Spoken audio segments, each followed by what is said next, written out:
We are live on a happy hour Friday, everybody. The Sports Bash, 97.3 ESPN, the 97.3 ESPN free mobile app, powered by First Bank of Sea Isle City, and live video streaming on the 97.3 ESPN YouTube channel. I'm your host, Mike Gill. Josh Hennings producing today's show. You out there. Well, what a night last night. You had a draft that had a whole bunch of stuff happening. I really think there's so many storylines, especially in the NFC East. That's where I think there's a lot of conversation to have. The Eagles trade with the Dallas Cowboys. You know, the last time that happened, it worked out pretty well for Philadelphia. They ended up with Devontae Smith in a trade with the Cowboys. This time, they trade with Dallas, and they get another wide receiver.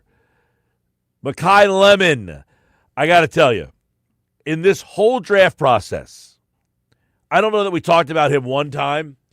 There was not one thought in my mind that Lemon would ever make it to Philadelphia. Not one.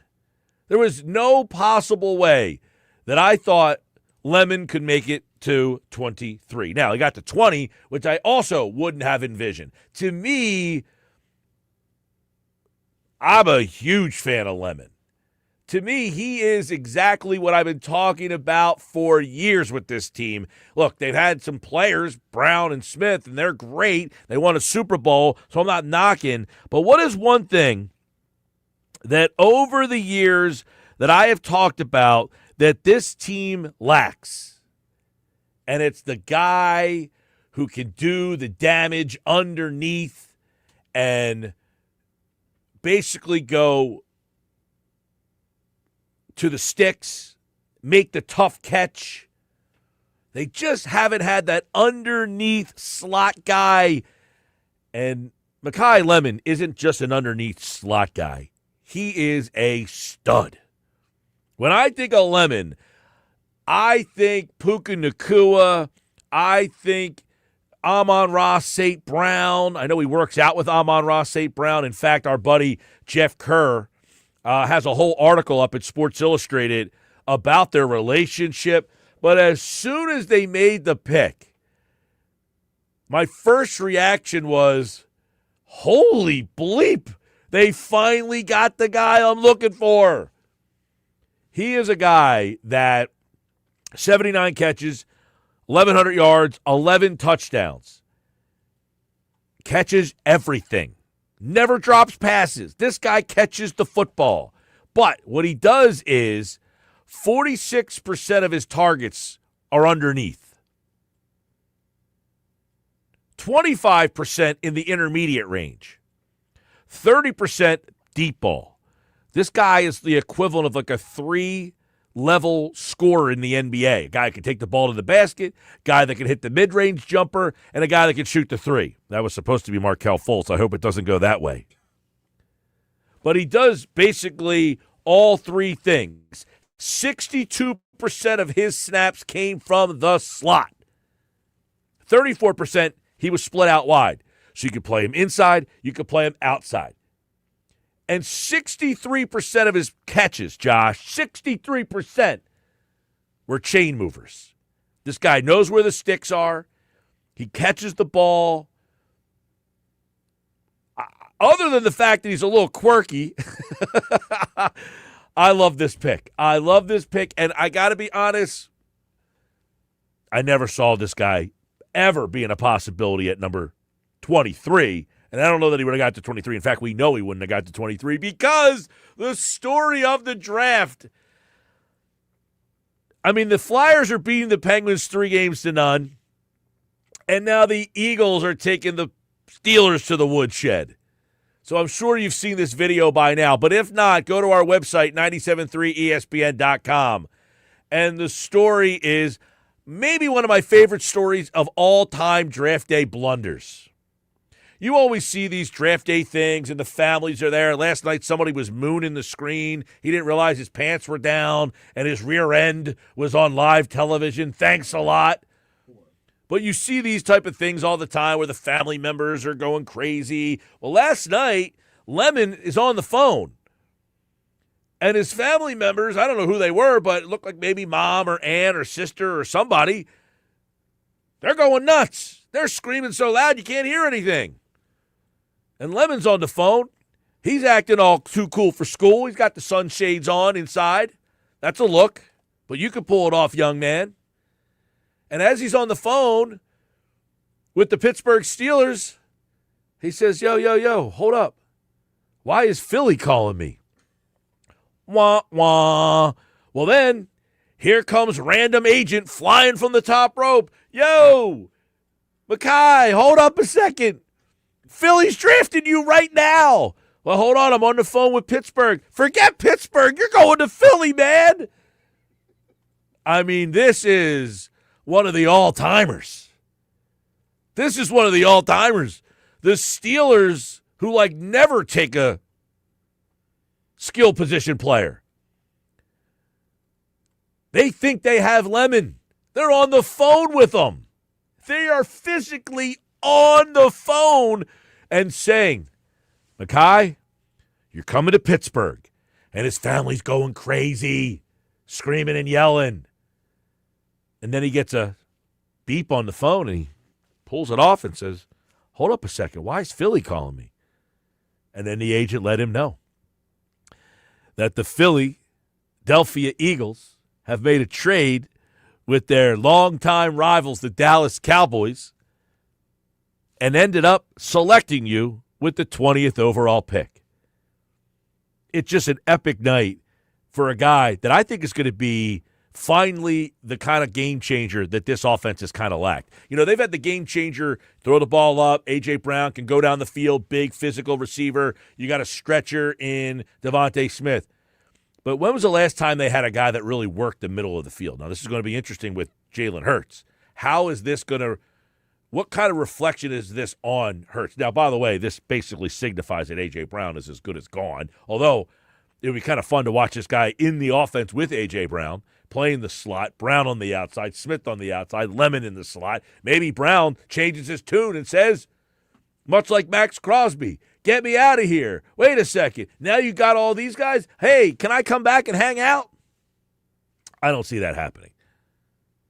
Now, Lemon, if you watch USC, he would be the guy that you're saying constantly, damn, this guy's just ripping me in the middle of the field.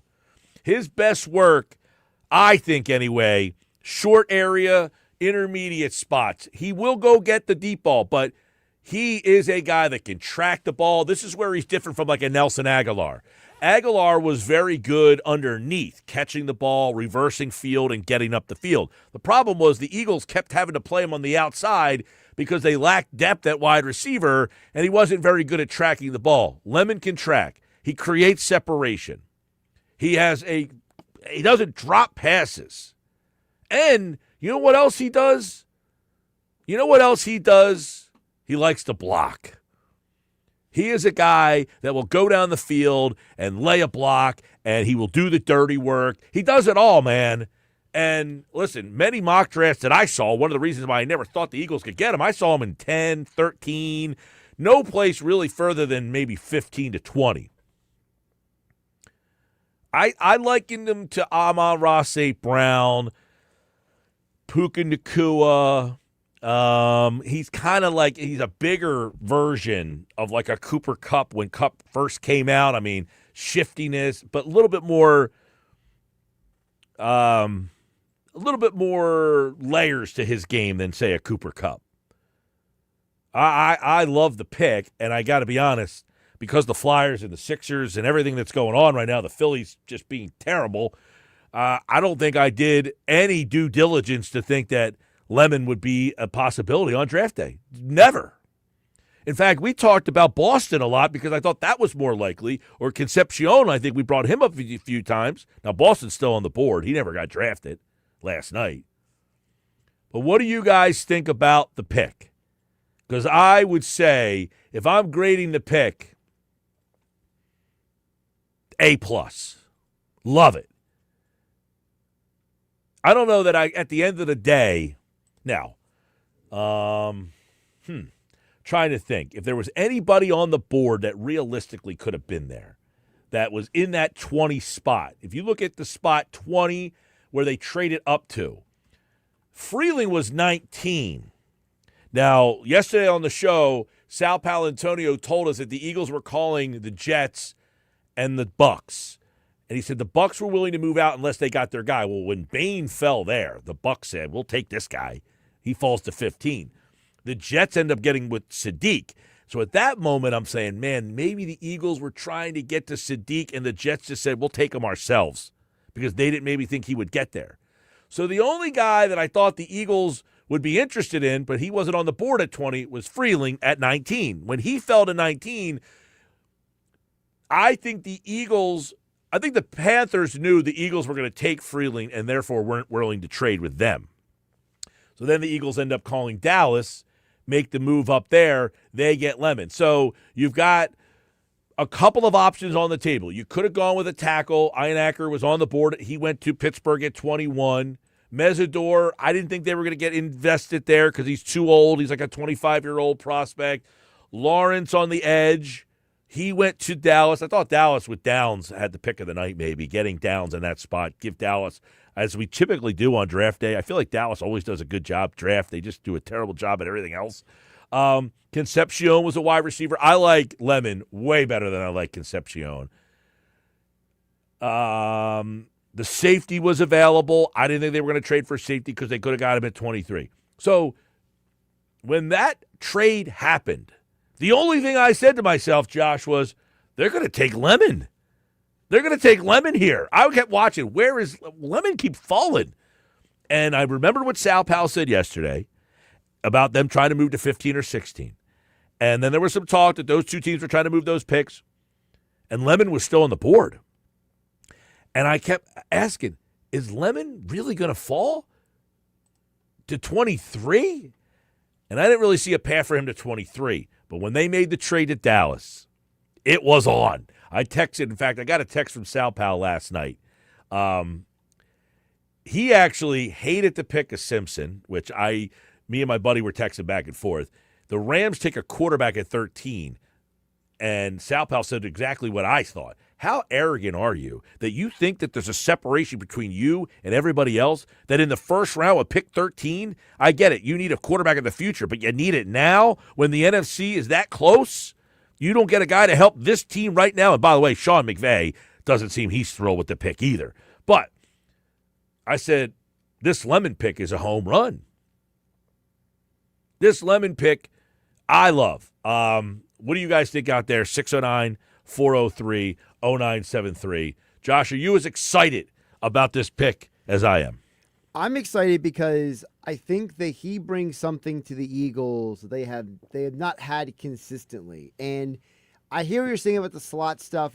I think right now you have a roster full of guys who are interchangeable at this point. Between Lemon, Smith, Wicks, all these guys can play either inside or outside. But to me, what I love about Lemon is he is a hyper-competitive receiver. He attacks the ball. He goes over the middle. He literally looks to the other side of the ball and says, bleep you, I'm going to go get this ball. Doesn't matter what your coverage is. There were so many times at USC where the quarterback would make a poor throw and he still found a way to get it. And I think that is what this team has been missing. This team has been missing a guy ever since A.J. Brown decided to be this roller coaster ride of we don't know what mood he's in each week. We have not had a guy who just says, I don't care who's against me. I don't care what the quarterback is doing. I don't care what the other receiver is doing. Just throw the ball somewhere in my vicinity. I'm going to go get it. And I don't care if I got to do it over the middle, on the outside, whatever it is. He is definitely a guy that you can work the insides, the outsides, the deep guy. And I ultimately think, a couple of years ago, we had the draft. There was 4 receivers taken before Justin Jefferson. Jefferson became the best of the 3. This might be a similar situation for me where Lemon becomes better than the 2 receivers that were taken ahead of him in the first round. If you were to ask me, I know Tate was the first receiver taken, and he went kind of high. I think, 4? A lot of people were surprised the Titans took him. Me too. And then Tyson went in the 8th spot to the Saints. That was kind of expected. A lot of people knew that Tyson was a very popular guy with Kellen Moore and his people. But Tyson, to me, isn't the type of receiver as much that the Eagles needed. No. So I was fine with both those guys being ahead of Lemon. And they end up with Lemon, and I think it's exactly what the doctor ordered for this offense. Now, to me, it signals the times are a-changing. This is a different receiver than they've had. Yes. This is a completely different type of receiver. But does he pair up well with Devontae Smith? I think he pairs up extremely well because there's something about Lemon that Devontae doesn't do. It's not that Devontae can't do it. It's just not in his nature. Devontae is a smooth operator. Devontae is an excellent route runner. Lemon is an attacker. He's an aggressor. Devontae needs a guy on the other side of the ball who's going to attack the other team's secondary. A.J. Brown used to be that. When A.J. Brown is focused and wants to play football, he was that guy. Lemon now is coming in here. And by the way, Lemon was on a team where he was the number one receiver, but he had a guy similar to Devontae across from him. So Lemon is coming to a team where he kind of already has an idea of what's going to be expected of him.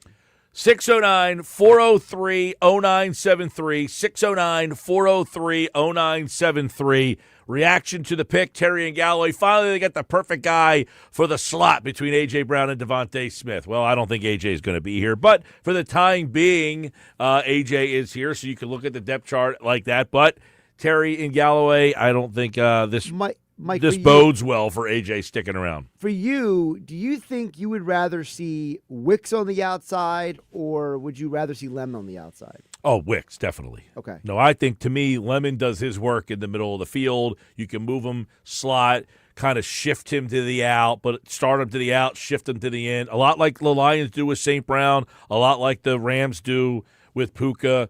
You know, those like Puka Nacua, the one thing about him, when you look at Puka Nacua, what makes him, he just stout. He's a stout guy, so he's strong enough to kind of get the separation. He can catch it. Well, he didn't catch everything the game against the Eagles, but he generally catches everything.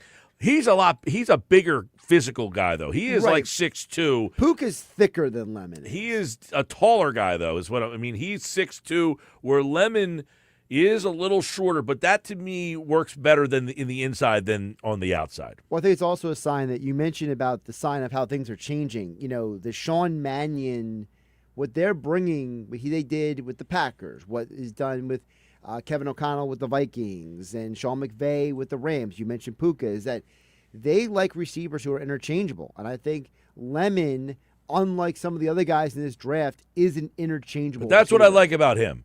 Is he's not just a slot guy. Right. As we said, his usage last year, 46% short range, 25 intermediate, 30 deep ball. He lined up 62% in the slot, 34% he moved out wide, and 63 of his catches were movers of the chain. So you can use him at all three levels. You can line him up outside, inside. But to answer your question, I certainly like him lined up in the slot, especially on, with Wicks as your other option.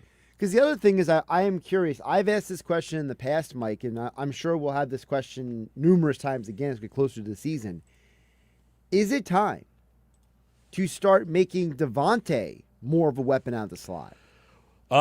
We'll see if Mannion changes that, and I'm sure he'll find new ways to get Devontae the ball. But that's the pick. Pick 20, Makai Lemon. Kind of an interesting cat, by the way. He's going to talk tonight at 5 o'clock. 609-403-0973.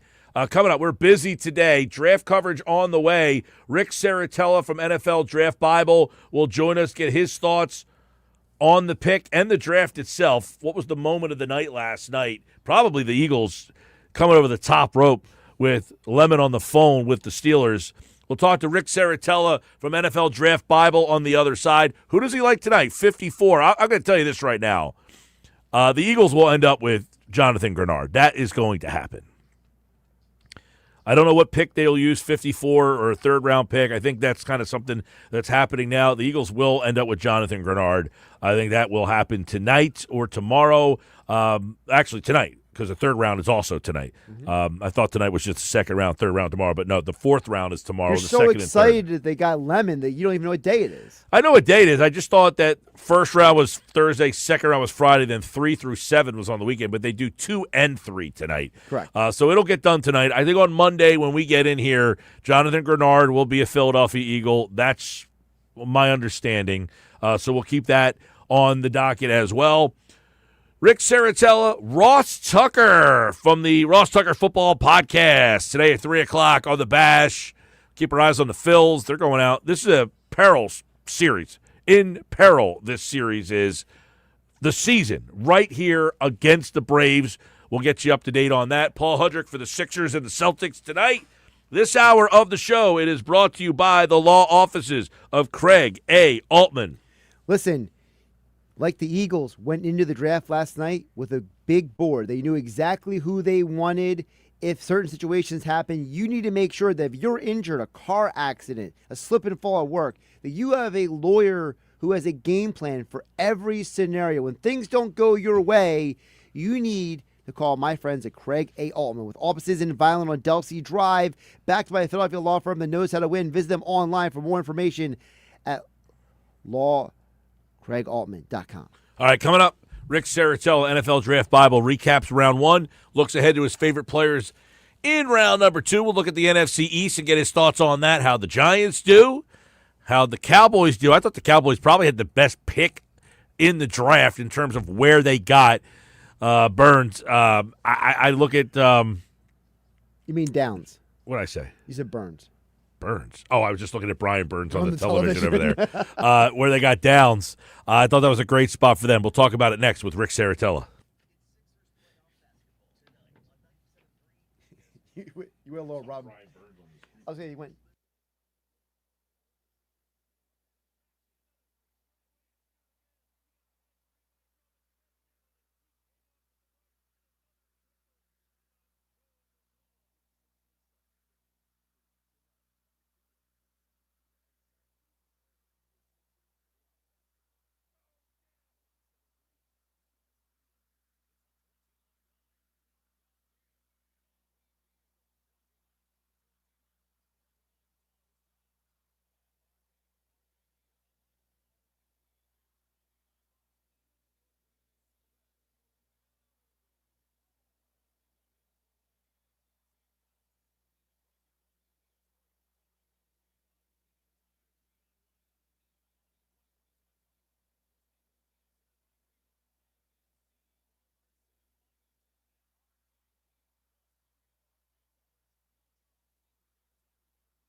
528 this hour is brought to you by the law office of Craig A. Altman. We're getting you ready for round 2 and 3 of the draft tonight. We'll take a look back at round number 1.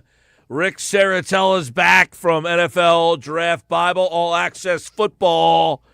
Last night, I thought one of the moments of the night, as we just kind of chronicled some of the big things that happened last night. You know, obviously the Eagles steal Lemon away from the Steelers, but Caleb Downs going at 11 to Dallas. Big spot there for the Cowboys. I like that pick a lot for them. Reuben Bain goes down to 15, and that's where Tampa Bay ends up sliding in there, making that pick. We know they were trying to trade that pick unless they got the player they wanted. Kenyon Sadiq, 16 to the Jets. What are some of the moments of the night for Rick Saratella? He joins us right now on the Sports Bash Live, 97.3 ESPN. I know it's a busy day, had a hectic night. You know, it all comes so fast, man. You talk about it year-round, you're getting ready for the draft, and then bang, it happens. What happened last night that stood out to you that kind of made you say, never saw that happening? Yeah, running on adrenaline and fumes, Mikey Gill. I think you hit the nail on the head with some of them because I had Caleb Downs as my number 1 rated player coming into the draft, and Dallas nabbed him with the 11th overall pick. I thought that was tremendous value. And Reuben Bain, my number 5 player, he goes 15 to the Buccaneers. So those certainly stood out to me. I also was a little bit surprised, maybe not as surprised as Sean McVay with the selection of Ty Simpson. And I think there might be a little bit of a schism in the front office there, but Les Snead is looking at the future where Sean McVay wanted to ramp up and maybe get a weapon, you know, to make this last Super Bowl run in the small window of Matthew Stafford. I thought it was interesting. Spencer Fano came off the board before Francis Mauanoga. And then, of course, the Philadelphia Eagles, I felt like they did not expect Makai Lemon to be on the board, especially with that early run with the first 2 receivers. I thought the opportunity was too enticing for them to pass up, and I think he's going to be electrifying in that Eagles offense. Devontae Smith will be the number 1, but Makai Lemon can come in there and be an Amon-Ra St. Brown inside, outside, versatile, physical type of wideout who can stretch the defense as well. Yeah, I want to get more, I love the pick of Lemon because I never saw it happen. I never thought that he could get to that spot on the board. Have you ever seen that happen where he's on the phone with somebody and he says, why is Philadelphia calling me? The agent comes in. It kind of shows that there was some chaos going on there. But Philadelphia said, Dallas, we need this pick right here, right now. They give up the 2 4s. What'd you think of the trade and then the selection? Slick. I mean, you know, you didn't see it coming. There might have been a handful of these type of instances that have occurred in the past, but usually teams are pretty well aware of that. And apparently they couldn't get through to Lemon because he was talking to the Steelers. So there was no contact made. And, you never want to find yourself in that situation. So, and listen, Roseman is always ahead of the game, stockpiling picks. You know, he always accumulates these future picks. So that way, when draft day arrives, he has that extra equity to move up, maybe move down. But that's what shrewd general managers do, and I think a lot of other general managers should take notes. So he gets Lemon there. You kind of like him. I love the pick, too. As you said, Amon-Ra St. Brown, that's a name. Puka Nacua, Edelman, like these bigger, more physical guys that can work the inside, but also the intermediate. And they can, he'll break you down and go deep, too. Strong hands. Fits really well in a Sean Mannion offense. I wonder how Jalen Hurts will fit into that offense. Well, Hurts is going to have to adapt and adjust now. We've kind of heard some whispers that he's been a little bit stubborn with adapting to the playbook, but I think last season should have humbled him, and, he's going to have to be more coachable, quite frankly. Now, you weed out A.J. Brown, we're assuming, and so it's kind of a trickle-down effect. When Stephon Diggs left Buffalo, everybody said, hey, who are they gonna throw the ball to? And then they took a everybody eat mantra, and you saw them kind of rise to the occasion last season. I could see something similar happen with the Philadelphia passing attack this year. Let's go look at Dallas. They got Downs and Lawrence. What did you make of what Dallas was able to accomplish on draft night? Yeah, I look at their selections, Mike. It's a love-hate relationship because they have my most favorite selection in Caleb Downs and then my least favorite selection in Malachi Lawrence. And I understand the logic. You're trying to replace Micah Parsons. The athleticism is through the roof. You're betting on the traits. You see the potential and the upside. But I just think, man, there was some really quality pass rushers still on the board that they bypassed. And I can't really fathom Malachi Lawrence is not going to play more than 20-25 reps as a situational pass rusher. He just can't stop the run. He needs to develop his body. Maybe the strength is an issue as well. But, hey, he can get after the quarterback, and there's a value for that. You look at the Giants, they also get two players on draft night there. They start things out with the 5th pick going with the linebacker Reese. And Maui Noah is the lineman they get. What did you think of the Giants and their night? I can't argue with the selections. John Harbaugh likes to build from the inside out, and Francis Mauanoga was there for the taking. I would have preferred Caleb Downs personally just because I had him rated higher. But, the Giants' offensive line, while it was better a season ago, there was a lot of room for improvement. And I think it's interesting too. I think Mauanoga is actually going to start off at guard here for the Giants, which is a huge weakness for them, and maybe eventually kick out to tackle. And I think you could see that hold true for several of the offensive tackles taken in round 1.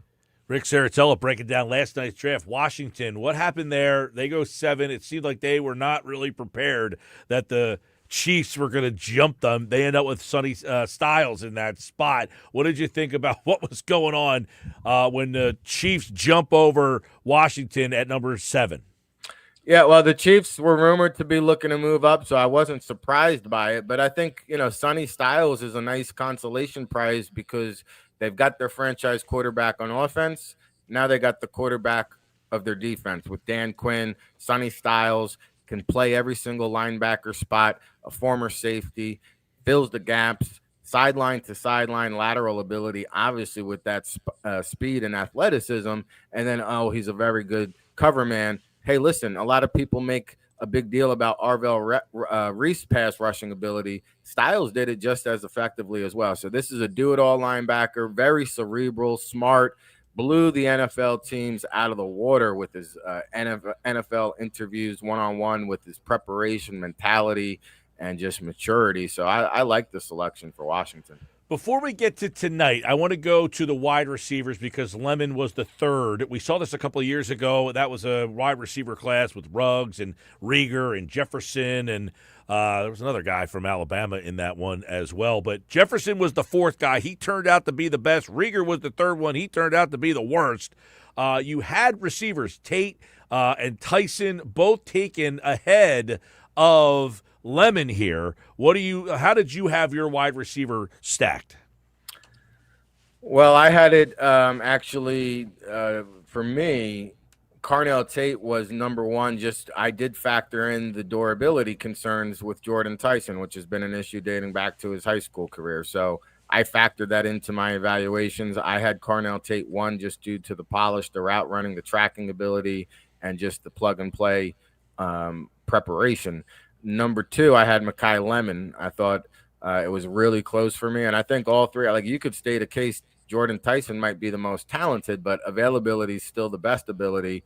And then not too far behind them, I'm still a big believer in Chris Bell out of Louisville. I expect to hear him come off the board early here. He was back up to running 18 miles per hour on the treadmill, rehabbing from that ACL. He's ahead of schedule and really a yard after catch monster. All right, Casey Concepcion, too, by the way, he did go at 24, would have been one pick after Philadelphia where their original spot was.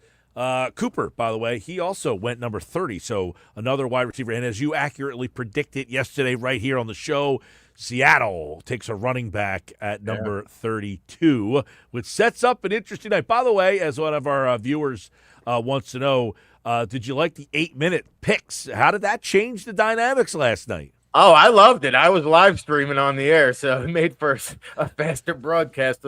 No complaints from me. I know there were some issues with NFL teams that had some gripes about it just because they felt a little bit more rushed. And I think when you see 16 trades occur, you want to have the adequate time to make those phone calls and do your due diligence. So I'm a fan of it. I don't know if every NFL front office team is a fan of it, but it did make for a fun, exciting, fast-moving night, and I hope they keep it. I really do. I thought it was phenomenal. San Francisco is now on the clock. Rick Saratella, who are some of your favorite guys to keep an eye on tonight in round 2? And then we'll look at round 3 in a minute. Yeah, well, to me, Jamard McCoy, I think, might be worth a roll of the dice for the 49ers here just because of the talent value that you're getting. I really like the Texas Tech players, defensive tackle Lee Hunter, linebacker Jacob Rodriguez. I can't believe teams are bypassing that talent. Emmanuel McNeil Warren out of Toledo is probably the top safety still remaining. TJ Parker out of Clemson, the pass rusher, pretty polished product.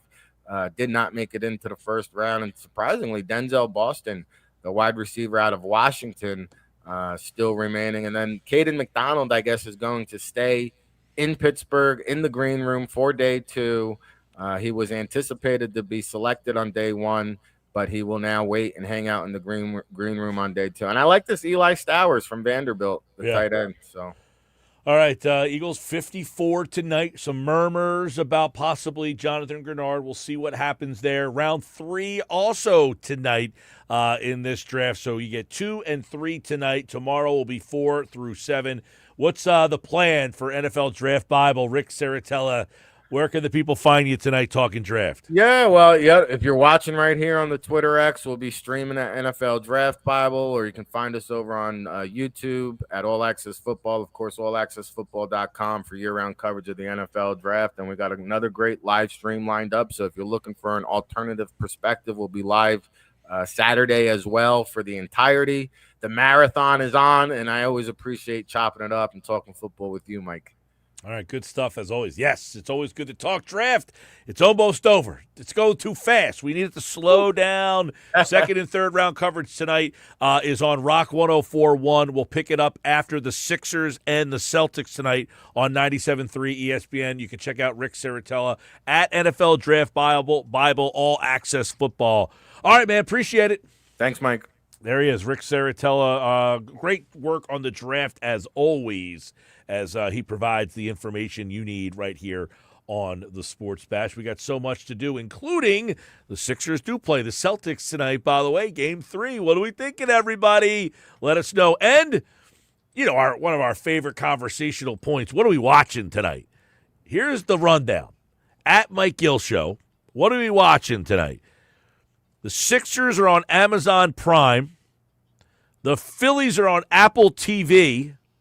And you got the NFL Draft on ESPN and the NFL Network. What are you watching tonight? At Mike Gill Show, at 973 ESPN. Vote over there right now. Interesting numbers coming in on that tonight because you got Prime, Apple, and then regular television with ESPN and NFL Network. Sixers Prime, Phillies Apple, NFL Network, ESPN. Right now, it's a close battle, by the way, but you might be surprised at who's in the lead. Oh, I'm actually surprised by this one. At Mike Gill Show, at 973 ESPN. This hour of the show is brought to you by the law offices of Craig A. Altman. I am Mike Gill. This is the Sports Bash. Stick around. It's 97.3 ESPN.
All right, 2:48 on the Sports Bash Live, 97.3 ESPN. You know, the Sixers are in action tonight, which is interesting because about a week ago, I don't know that there was much interest in the Sixers. Now, have they added some interest? Sure. Was it enough interest to overtake the Phillies or the draft? At 973 ESPN, you can vote in the poll. Let us know what you're watching tonight for the big ones. Sixers, Amazon Prime, Phillies, Apple TV, and then there's the draft tonight. You can check that out on ESPN and NFL Network. Now, Josh, you're an NFL Network guy, right? Did you go NFL Network last night?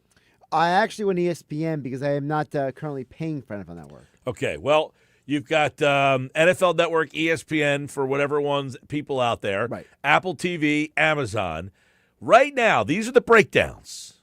45%, 36%, 18%, and 0%. One has not got a vote yet. Which one are people watching tonight? Listen, NFL is king, so I'm going to lean toward there's probably enough people. Because you know what? If the Flyers were playing tonight, I think people would feel differently. I think that the Flyers were one of the options. So you don't – well, the Flyers are not playing tonight, correct. You think that the Sixers playoff game – now it's on Amazon Prime. If it was on regular TV, would you probably think help. Okay. It would probably help. But if I think this is where the NBA is kind of losing people, and that is like having to go to Peacock or Amazon is really kind of like a slap in the face to the traditional sports fan for a playoff game. Well, right now, 45% say they are watching the draft tonight. Not surprising. Sixers or Phillies. One is at 36%. The other is at 18%. And I will, one has 0%, which I'm a little surprised. We're early in the voting. We're very early. Yeah, early precincts reporting. Yeah, the last option, by the way, I'm streaming all three. I'm going to guess that's 0. That is the 0. See, here's why. I don't think people have the mental energy to be like, I'm going to have the TV on this and the laptop on this and the phone on. I think people, it's a Friday night, it's happy hour Friday. They want to sit down with a drink and relax and watch something, not things plural. Well, the fact that the Sixers are on Amazon and the Phillies are on Apple, that's a tough one because you can't do the flip back and forth. That's a tough where the streaming really becomes the issue, is because you got to get out of the Apple to go to the Amazon, then out of the Amazon to go back to the Apple. So now you're really – and I don't know how many bars will do both. This is becoming a big topic of conversation, that a lot of the bars don't have Amazon, so they can't put the Sixers games on. Or they don't have Apple. You know, there's that issue, too. There's a lot of people who maybe got the Amazon package because of the NFL season. So maybe they're set up for Amazon, but they don't have Apple. That's what I would like to know. You know, there is a place that I go to on Fridays when the Phillies play on Apple TV because I know they have Apple. Okay. I don't know how many people have Apple, but I know this one particular place does. So if we want to go out and watch the Phillies game, we generally will go to this place because I know they have Apple. I do not know if they have Amazon Prime. And if I'm picking one over the other tonight, I am picking the Sixers over the Phillies. Not even a question. Listen, the Phillies are an abomination to mankind right now. Of course you're picking the Sixers playoff game over the Phillies. Well, according to the voters, the draft has actually just gotten beaten. The Sixers have now taken the lead. 46% have gone Sixers. So the Sixer fans showed up for this vote now. 38%, well, they're probably watching right now, and now they're going to vote. 38% are on the draft, and just 15% are watching the Phillies. Phillies are struggling on. By the way, the Phillies have just made a minor move. They have recalled right-handed pitcher Alex McFarland from Double-A Reading. Now, McFarland's an interesting prospect so far. He has been electric. He is 1.42 ERA, 1 save, 10 strikeouts in 6 innings. Opponents are hitting just 190 against him. And in spring training, he had a good spring that some people said maybe the Phillies would take a look at him. Well, he has been added to the 40-man roster, and he has been selected. So he is up. Now, the Phillies lineup is not out yet, but my prediction for the lineup will be that Schwarber will be back in the leadoff hole tonight, and I think that we'll see Schwarber, Turner, Harper, Marsh.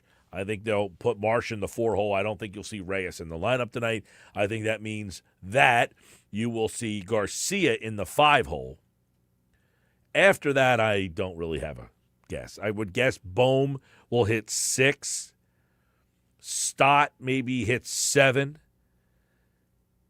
Then Crawford will hit 8, and I guess Stubbs or Marchand would hit 9.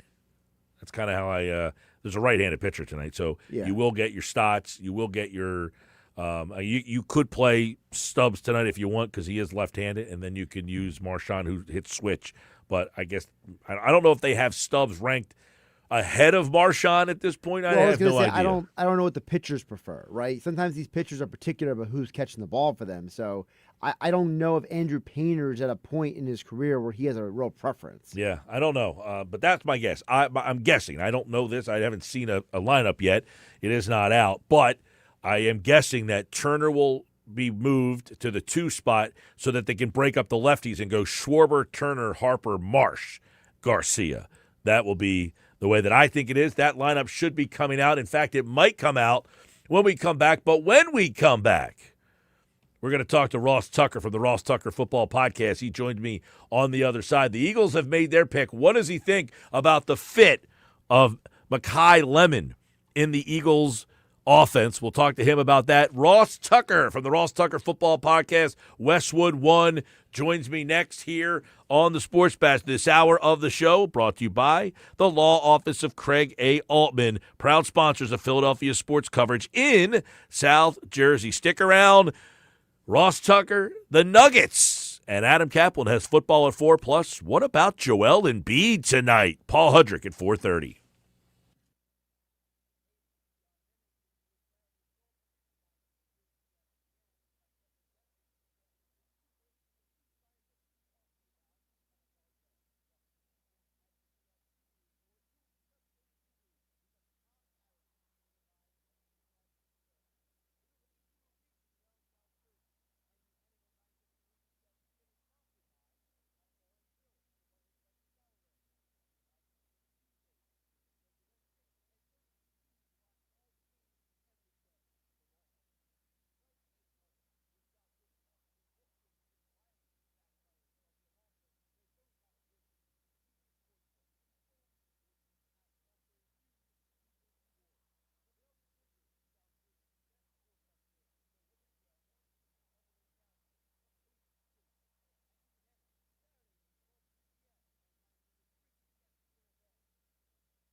All right, 3 o'clock, Sports Bash Live, 97.3 ESPN. Mike Gill with you. The NFL Draft takes place tonight, round 2 and 3. The coverage on 97.3 ESPN begins after Sixers and Celtics. You can listen to the full draft coverage on our sister station, Rock 104.1. Then after the Sixers game, we'll have the rest of the coverage after the Sixers and the Celtics. Ross Tucker is back.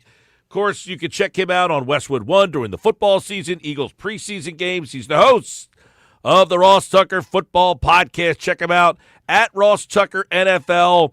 And always, fellas, myfrontpagestory.com. It's the best gift ever.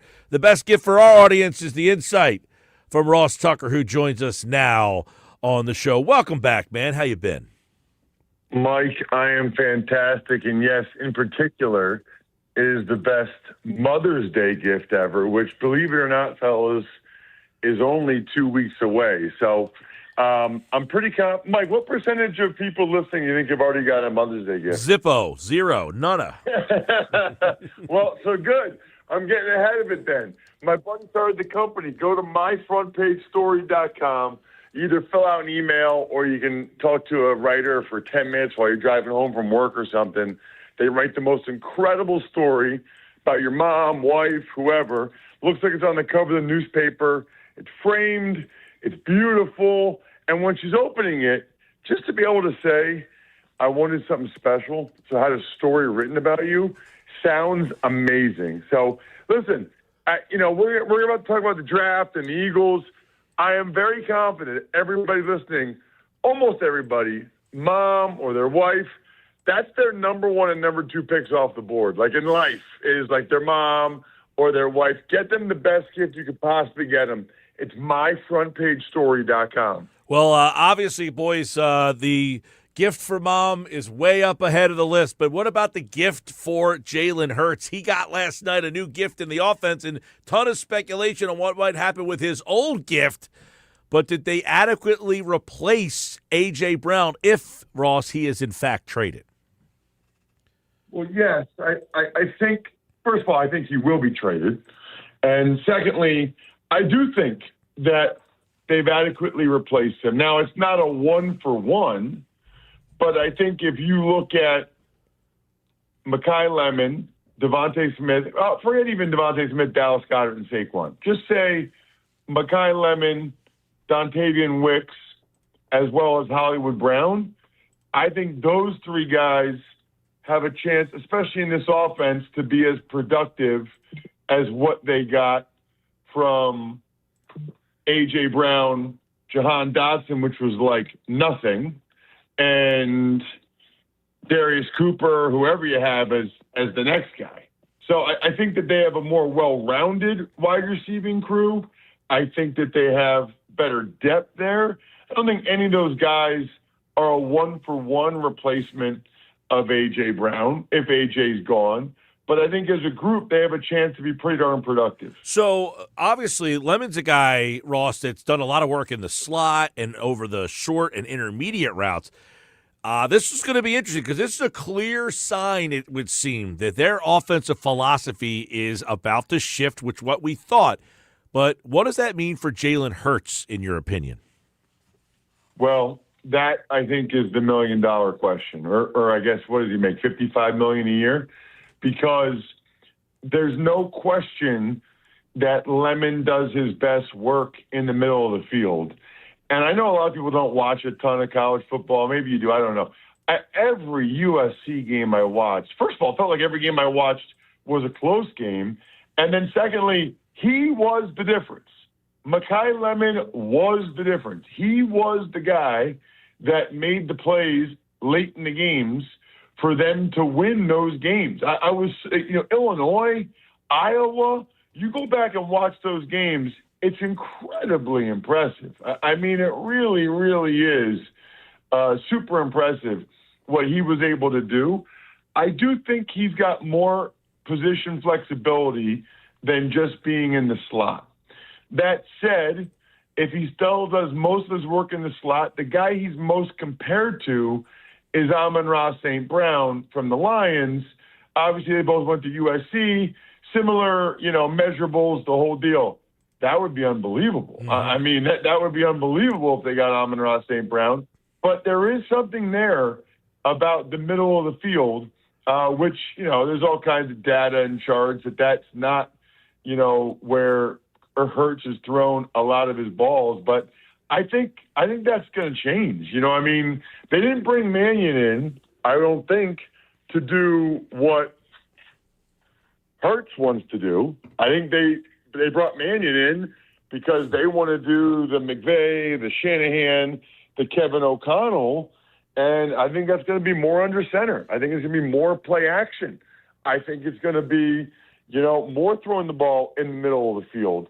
And so that's something that they're obviously really hoping that Jalen can get more and more comfortable with.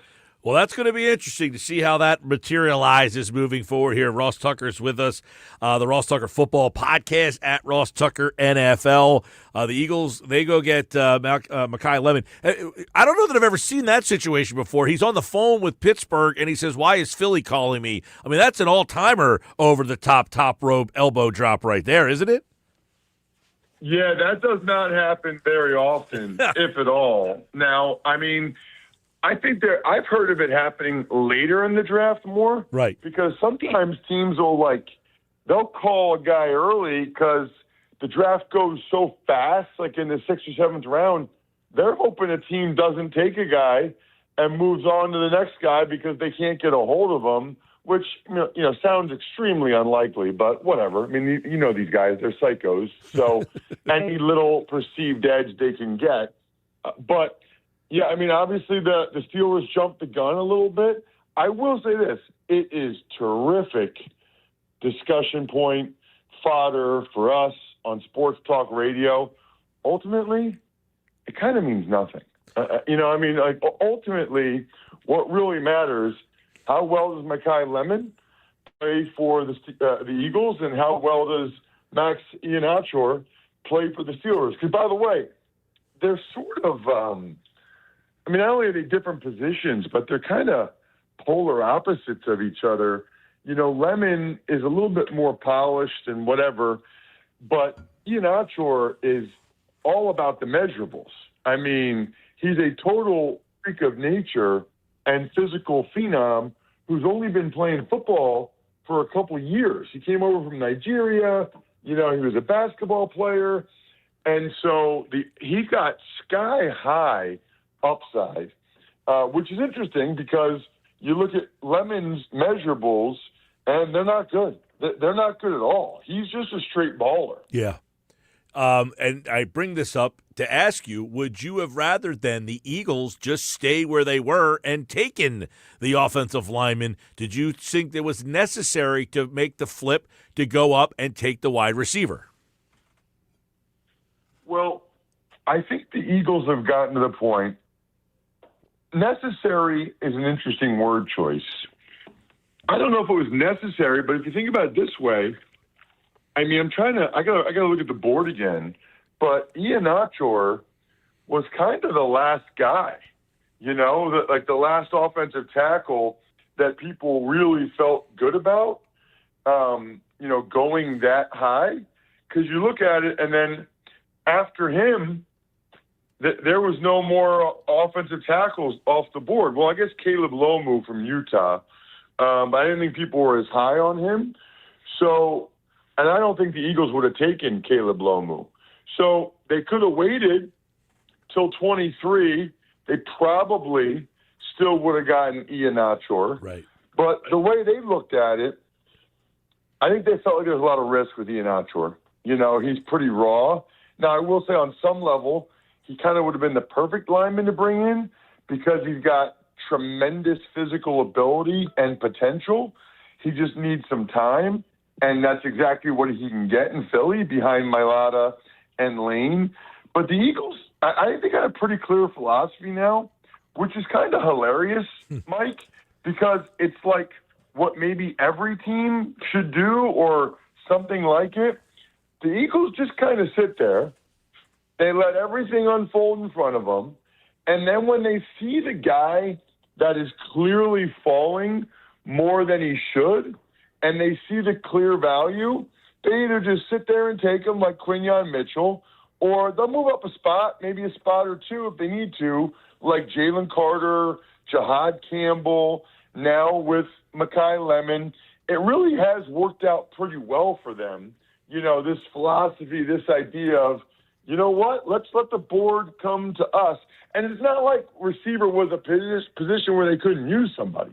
You know, it's not like they took a position where they already have an embarrassment of riches. They obviously can and will use Lemon. I think he'll start.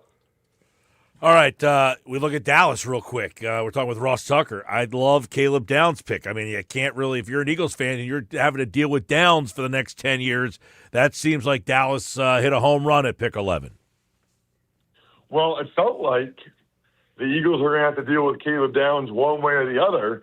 I thought he might go 7 to the Commanders, but I think they were pleasantly surprised Sonny Styles was still available.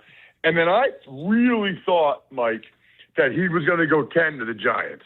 Because you think of John Harbaugh and the success he had with, you know, Ed Reed and Kyle Hamilton and safeties in Baltimore. I thought, man, the Giants are going to get Arvell Reese and Caleb Downs. That is legit. Instead, they go Maui Noah, which he's a very good player. You know, as a guy that had a herniated disc as an NFL offensive lineman, that would make me nervous. I'm not aware of an offensive lineman that had a herniated disc in their backs that didn't have to have back surgery. And then I'm also not aware of anybody, I think, in life that says, oh, yeah, I used to have a bad back. It's not a thing, you know? Now, listen, I manage mine. I do yoga, and my back's pretty darn good, knock on wood. But it's not something that ever really leaves you. It's always kind of there. Obviously, the Giants felt comfortable with it. We'll see.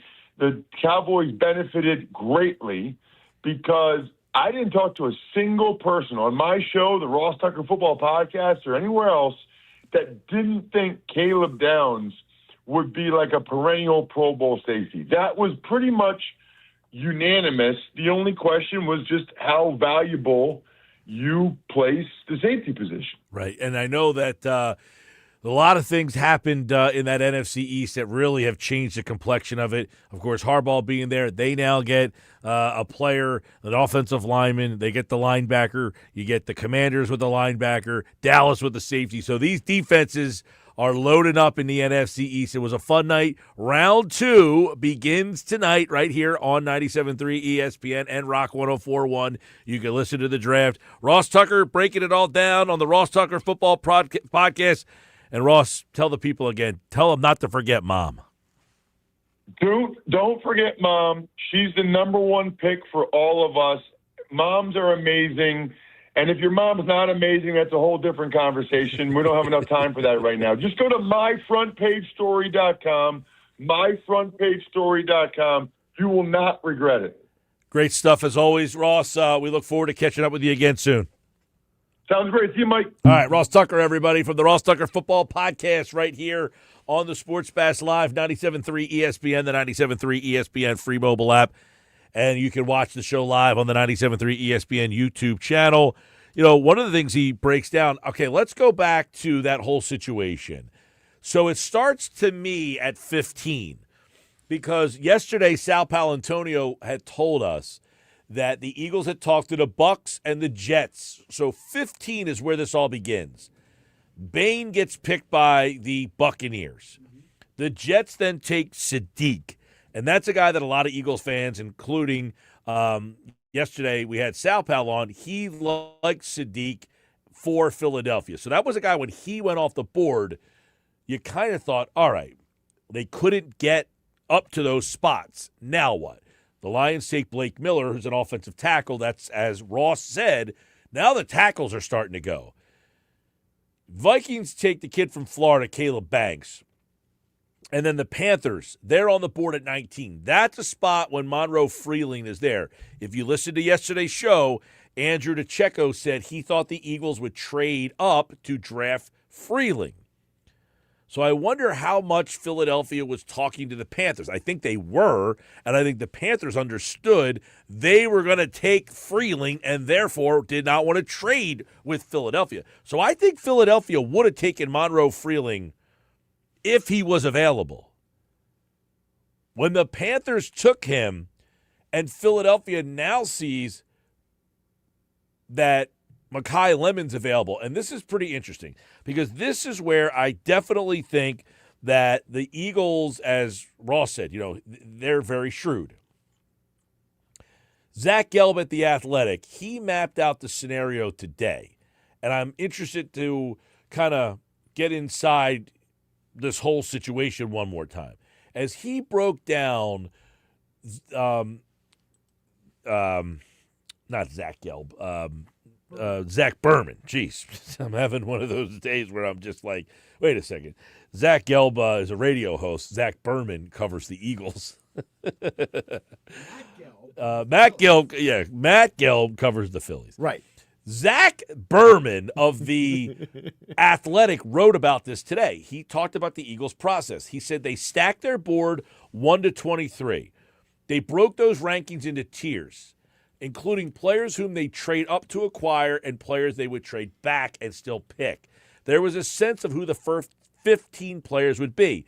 Lemon was the only one left. So in other words, Freeling was probably one of those guys, and after he went, Lemon was left on the board.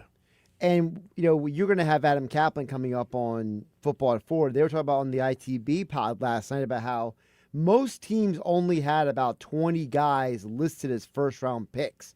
So, the Eagles are probably one of those teams that said, look, there's a specific group of players that we would take if we were to trade up. So Berman says, once Lemon was the only player left in that 15-player group, the Eagles aggressively tried to move up. They expected more trade action around 15. That goes to what Sal Powell told us yesterday. Berman said the Eagles expected more trade action around 15, which is what Sal Powell said yesterday, that the Bucks at 15 and the Jets at 16. So everybody was calling in there, and those picks did not get moved. So Berman says in their pre-draft simulations, Lemon never landed at 23.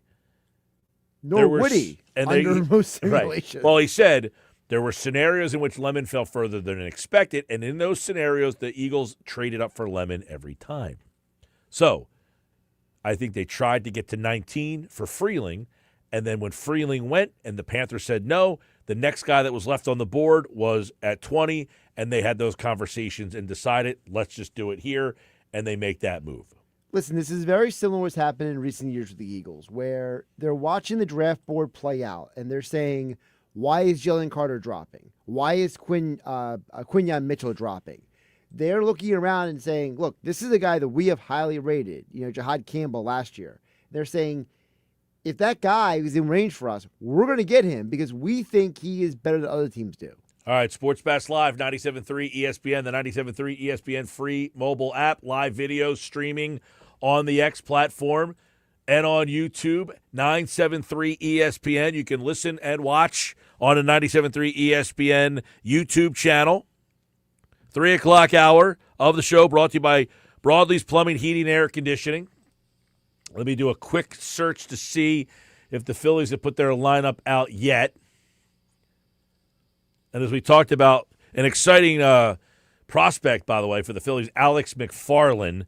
I'm very interested to see what they do with McFarland because he's one of these young guys who throws really hard. Phillies don't have a lot of guys like that in their bullpen. He has been recalled. I mean, normally they just go to the next veteran guy and call him up. They're saying, no, we're going to go with the young kid, Alex McFarland. So he's up, some new young blood in the system. I do not see a lineup out yet.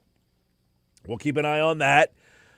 Phillies fastball a little bit later on tonight. We'll talk to the guys later on in the show. Nuggets on the other side. Football at 4 on the way. Adam Kaplan. Paul Hudrick on the Sixers. I don't know what's going on with Embiid. I can't imagine he plays. But he has been listed as doubtful in the past and has played when listed as doubtful. He is doubtful today. More Sports Bash coming up on 97.3 ESPN.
327 text board is lighting up today. Draft, Phillies, Sixers. Don't forget the Flyers tomorrow night on 97.3 ESPN, your home for Flyers hockey.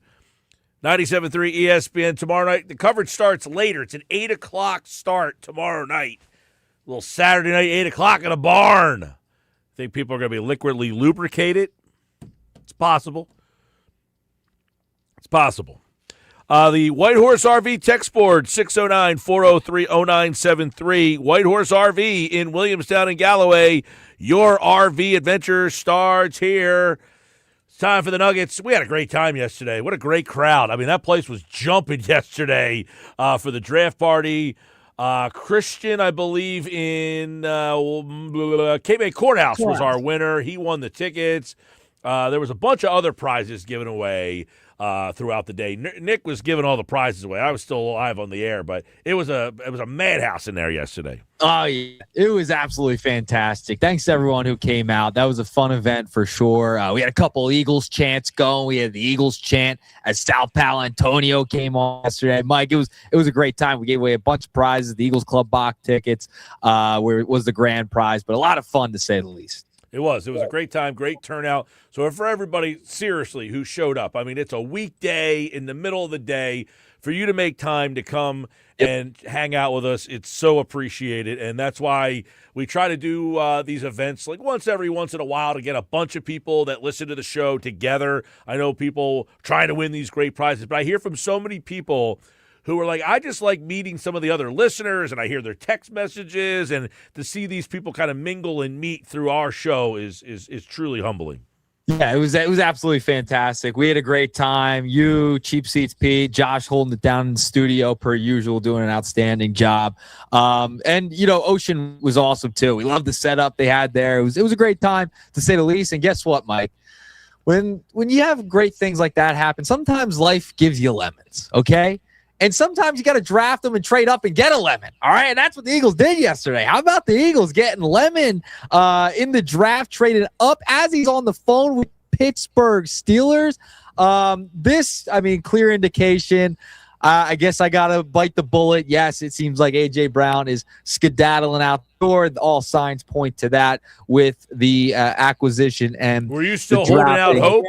I was holding out a little hope. Just a little bit. Just a little bit of hope. Maybe it'll come around. Time passes a lot after the draft, but they take a wide receiver in the first round. I mean, now, do you think that he might say, man, look at this wide receiver core. I want to be a part of this? It could. I mean, he could, but I just feel like there's something already kind of planted and like, all right, June 1st. All right, this is what's going to happen based on the reporting and the way the Eagles are moving, the way Howie's moving a little bit, trading up to go get this guy who is still on their board, who a lot of people had like their top 15 of prospects. You don't trade up to go get a wide receiver in the first round if you don't think A.J. Brown's out the door. One drop in 110 targets last year. One drop. He had 4 games with over 150 yards. That is big-time production, and the one drop. He had one drop in 110 targets. That is a number that is big-time there. And he is one of the top slot targets. This is what I like about it. A guy who can work the middle of the field. Since 2024, 1,281 yards out of the slot. It's the most in FBS. And his contested catches in the slot, third most in the country. Yes. And listen, this is what so interesting. It seems like the Eagles are definitely shifting to a Mannion style of offense. If you saw the video the Philadelphia Eagles put out on social media after Howie kind of hands the phone over to Nick Sirianni to talk to Lemon, he kind of gives a little nod to Sean Mannion after the draft pick. So, I mean, this is clearly a Mannion-inspired pick for the Philadelphia Eagles. Yeah, I think it's clear that Mannion is shifting the offensive style. So for everybody who's wondering, like, is Nick Sirianni going to have, like, a hand in this offense? I think they're clearly shifting away from Sirianni's offense to now a Sean Mannion offense. That's becoming absolutely. clear.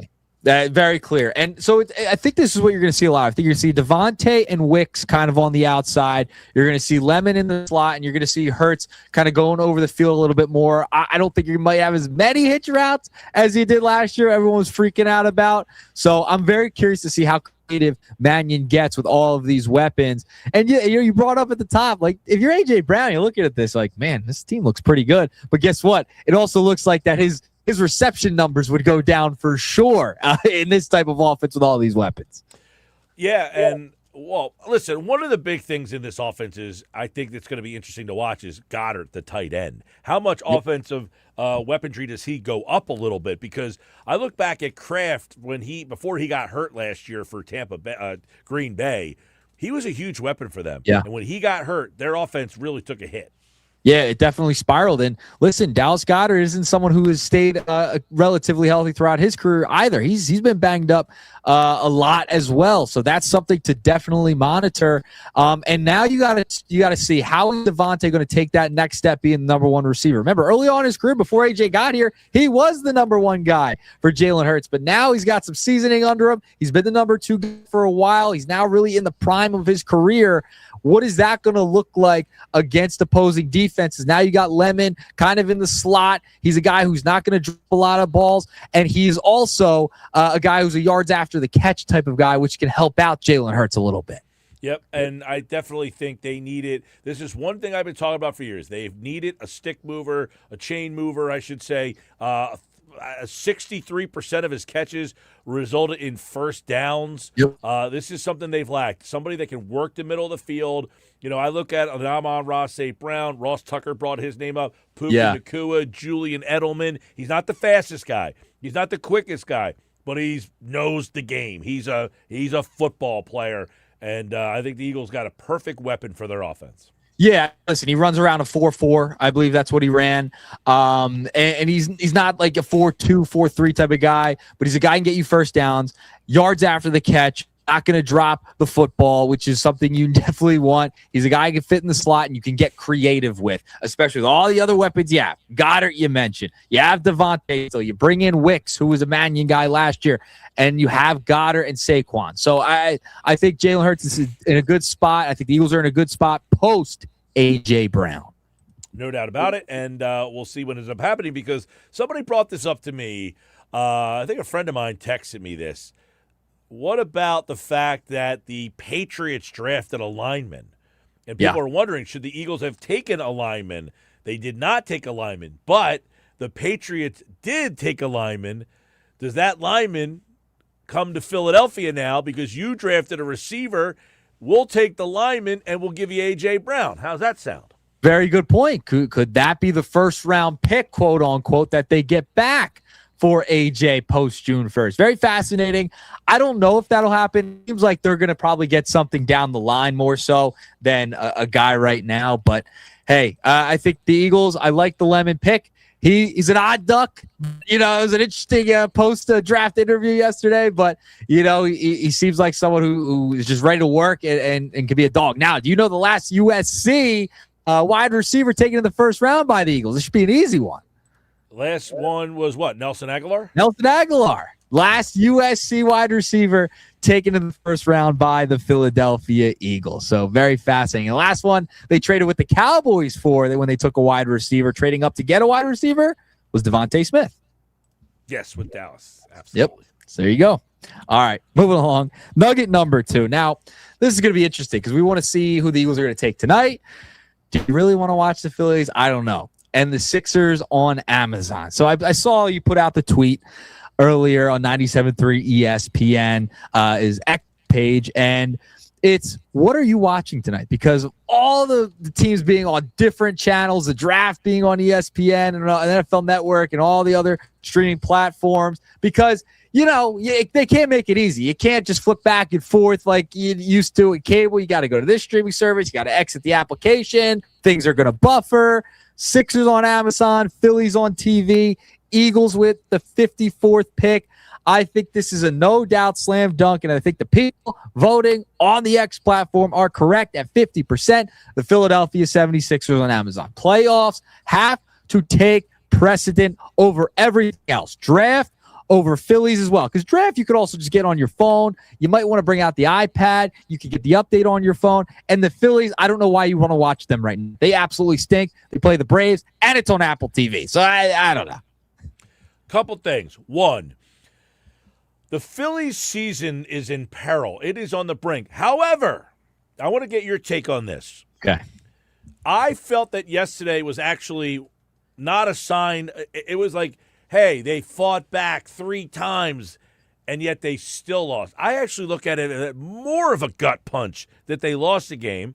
So the Phillies season tonight, if they get swept by the Braves here, they will be 12.5 games out. Now, we talked about this last week. They played the Braves. We said if you get swept by the Braves, you're going to be 6.5 out. They got swept. They were 6.5. Now they're 9.5. So, if you are somebody that wants to see the Phillies season saved, you might want to watch tonight, because if they lose tonight, they're going to be 10.5 back. Tomorrow, they lose, they would be 11.5 back. And if they get swept, they would be 12.5 back. So, this is a series on the brink, season on the brink. And I say, you wait for the baseball season. You're excited for the baseball season. Right. And in April, it could be over. What do I have to look forward to? So this might be the last meaningful baseball I get. It could be. It could be. It is also April. You bring up the point there. It is also April.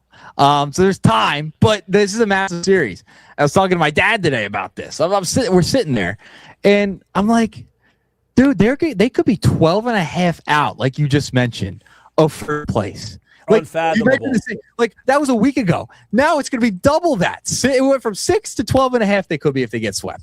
That's pretty bad. Now, you do get Zach Wheeler tomorrow. He makes the season debut against the Braves Saturday. So that's good. Is it?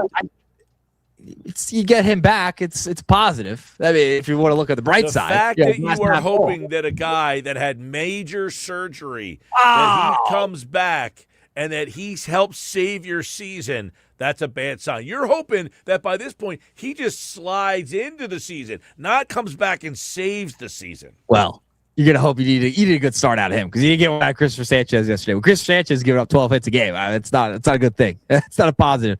I hear you, but playoff, whatever, out of the 4 major sports, whether Eagles, Phillies, Sixers, Flyers, a playoff game has to take precedent over everything else. Playoffs is more important.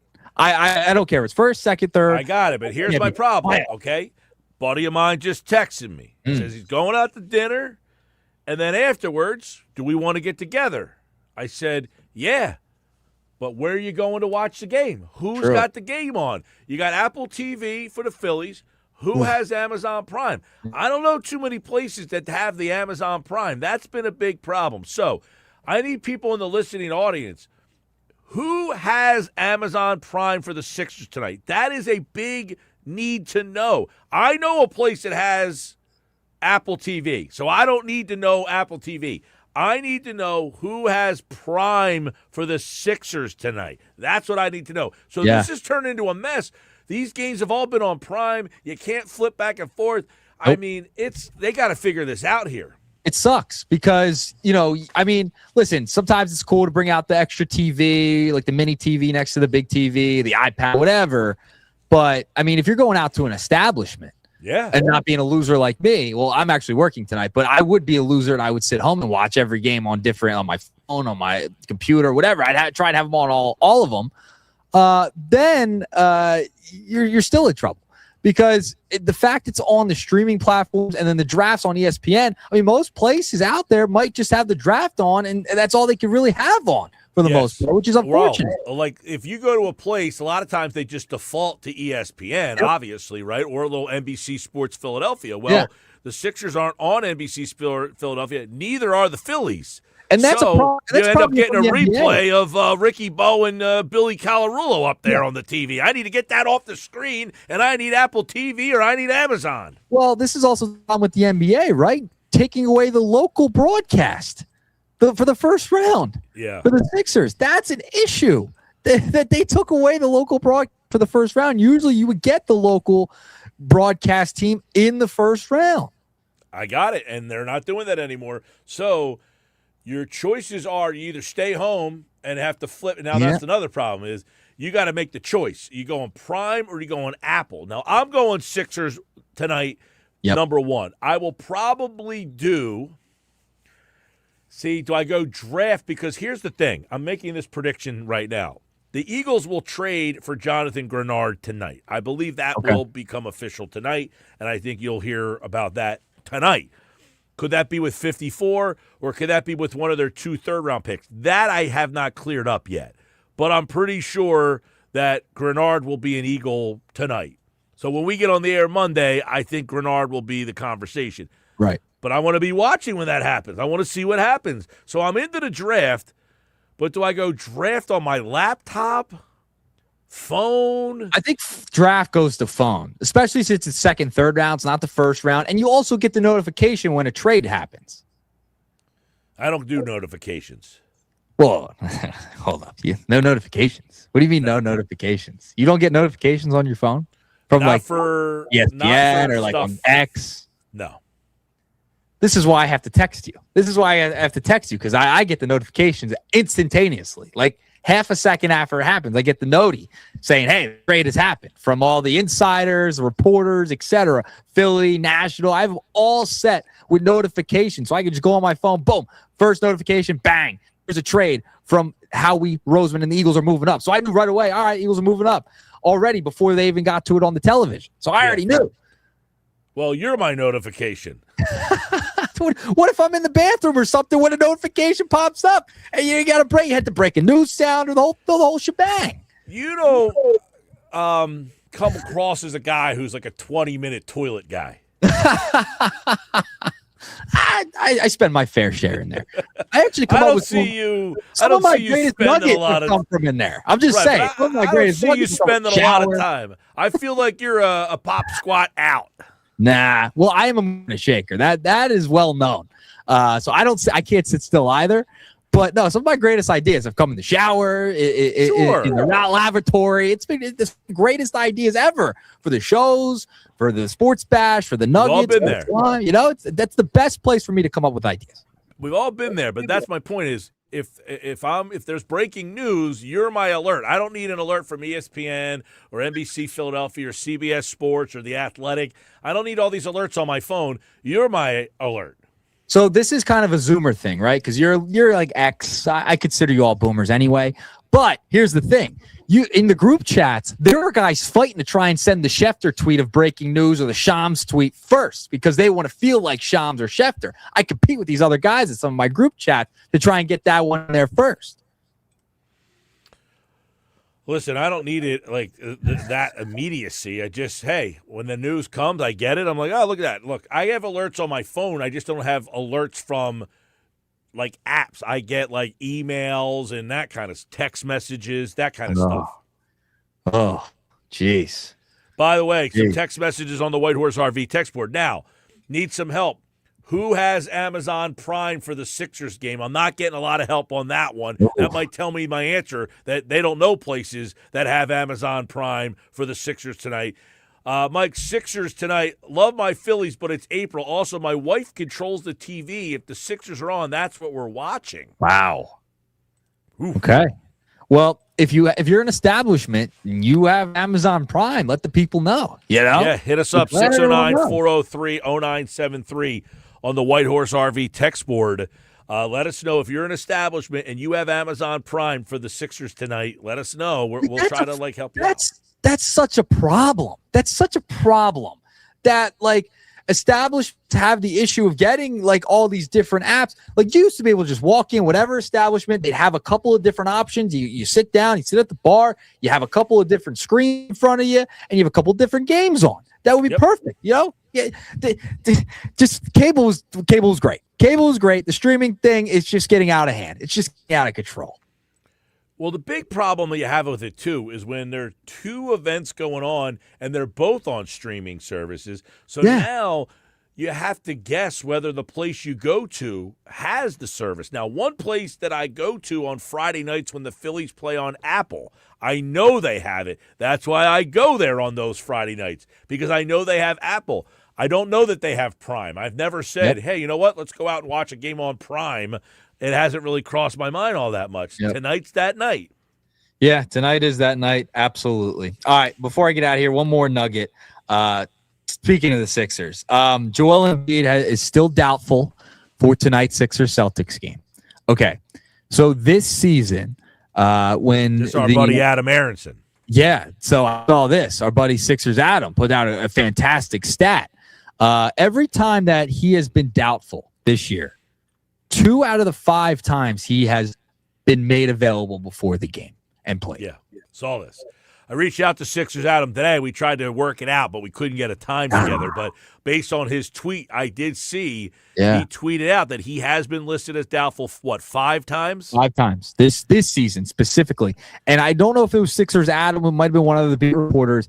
I think it's 3 out of the 4 times in the playoffs he has been listed doubtful. He has played. Now, Embiid not at the arena for the after the shoot-around opened, and I did see. Now, this is usually interesting. Yes. Who wears what color jersey during the shoot-around? According to Sixers Adam, Drummond had on a gray shirt during the shoot-around. Now, that means he is a reserve usually, right? Yes. Here's the problem. Adem Bona was not on the court, and Joel Embiid was also not on the floor. But Drummond, it doesn't appear that Drummond is going to be the starter. Normally the starters wear the blue jerseys. Yeah. And Bona wasn't out there. No Joel. You know how much investigative work Sixers, like people working in this area in media, have had to do for the Sixers when Joel is like on the brink of maybe coming back from an injury in the playoffs? I've never seen anything like it. The investigative journalism that is done by folks to figure out if the guy's or not is unreal. And it just continues into 2026. Big DZ and Absekin says his man cave has Prime. All right. I don't know if I have the invite over there. Lower Township Moose Lodge has Prime. I don't know that I'm making that drive, but that's good to know in the future. Okay. I'll give you the shout out if you at least have the Prime. But now one of the problems is, see, somebody texted in that bars can't have Prime. They can have Prime. The problem is they can't use like their home Prime. They have to get like a business account Prime, and they charge you per the fire code seats. Yep. It's crazy. And it's very expensive too. Yeah, to do that. It's at some point they said, you know what, you're providing a service for people. You can put your Prime on if you want. Come on. Yeah. I mean, like, let's and let's get it together here. Like the fact that you have to do all of this different stuff back and forth to figure out if I can go here to watch the game there, and if this place has this place has, it's just crazy.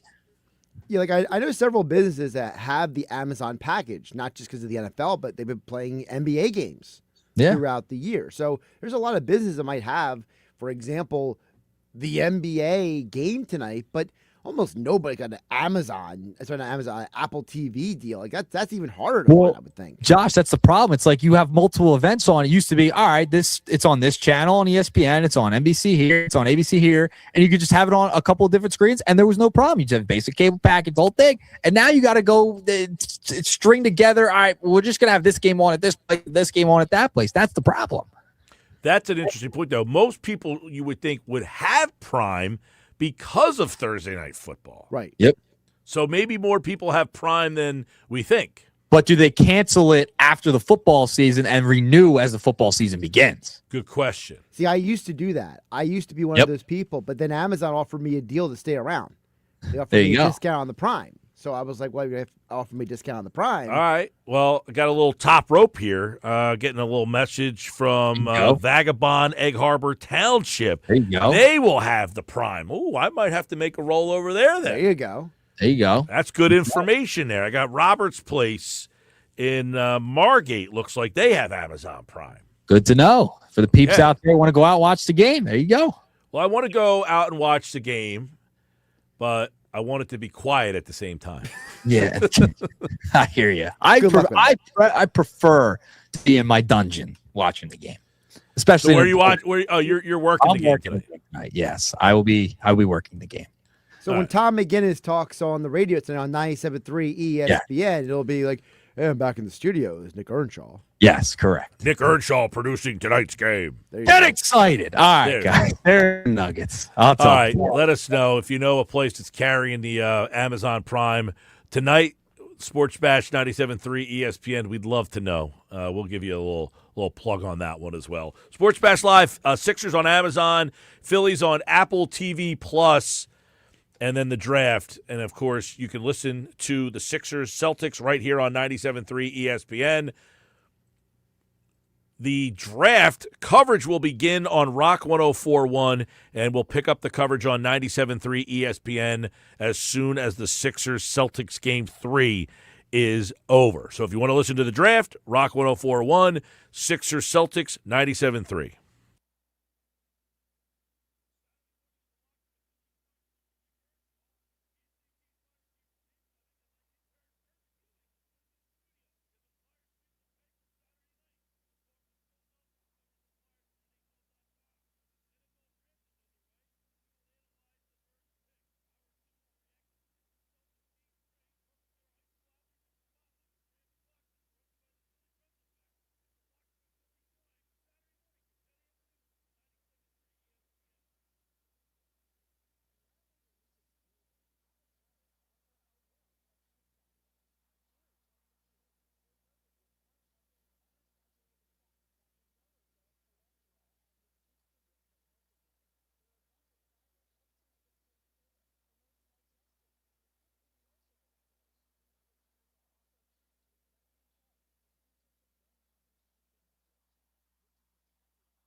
Football at 4 powered by the Inside the Birds podcast, brought to you by the Fanatics Sportsbook. What a scene there yesterday. It was mobbed, awesome spot, balcony bar.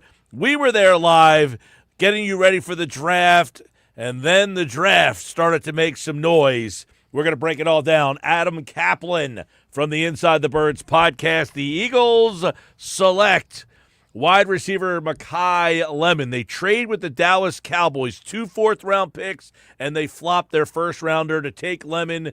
This is a very, very interesting selection. We're going to get Adam's take on that, their plans for day 2, and more. Right now, it's football at 4. Adam, they have a new wide receiver. Yeah, look, Makai Lemon, people would ask me, when do you think they'll draft a receiver? I said as early as the second round. I didn't think first. Now, just a couple things, and we'll explain to you why they did this. Jeff and I have a lot of intel on this, but Howie talked about this in his post-round 1 press conference. Just let the board speak to you. I'm told they absolutely had a first-round grade on it. It's not just that, okay, well, they know they weren't going to get a very good player. They're going to get a round 2 player at 23, at 24. They knew that. Any team picking the 20s knew that any player they're going to get would almost certainly have a second-round grade. But they had a first-round grade on Lemon. And talking to various coaches, the good thing about the draft is a lot of position coaches are not in the draft room, so you could text with them. And I'm saying, hey, where do you have him? How did you grade him? And I didn't get anyone with a second-round grade on him. Super competitive. We'll get into him and skill set, but look, A.J. Brown's going to be gone. We know that. Howie's got to say what he's got to say because he's still part of the football team, which he is. Now, Lemon and Brown do not play the same position, not even close. A.J.'s an X receiver. Lemon is a inside receiver who could be moved around. We'll talk about that as well, Mike, in our next 10 minutes. But I like the pick. I was a little surprised with the first round. It doesn't matter to me because it's still a good pick. I get a good laugh of the there's some Eagle fans, Mike, and I heard you had your event last night. I'm curious about how people received it, but majority of social media and on our YouTube comments board like the pick. There's some people who don't like that school. They Nelson Aguilar. They don't even play the same way. Like, you're never going to make them happy, and there's nothing you can do about it. Not that you should. You just try to educate them to be a little bit smarter about their analysis. This guy's a really good football player. Okay, he's never played in the NFL before. We'll see how he does.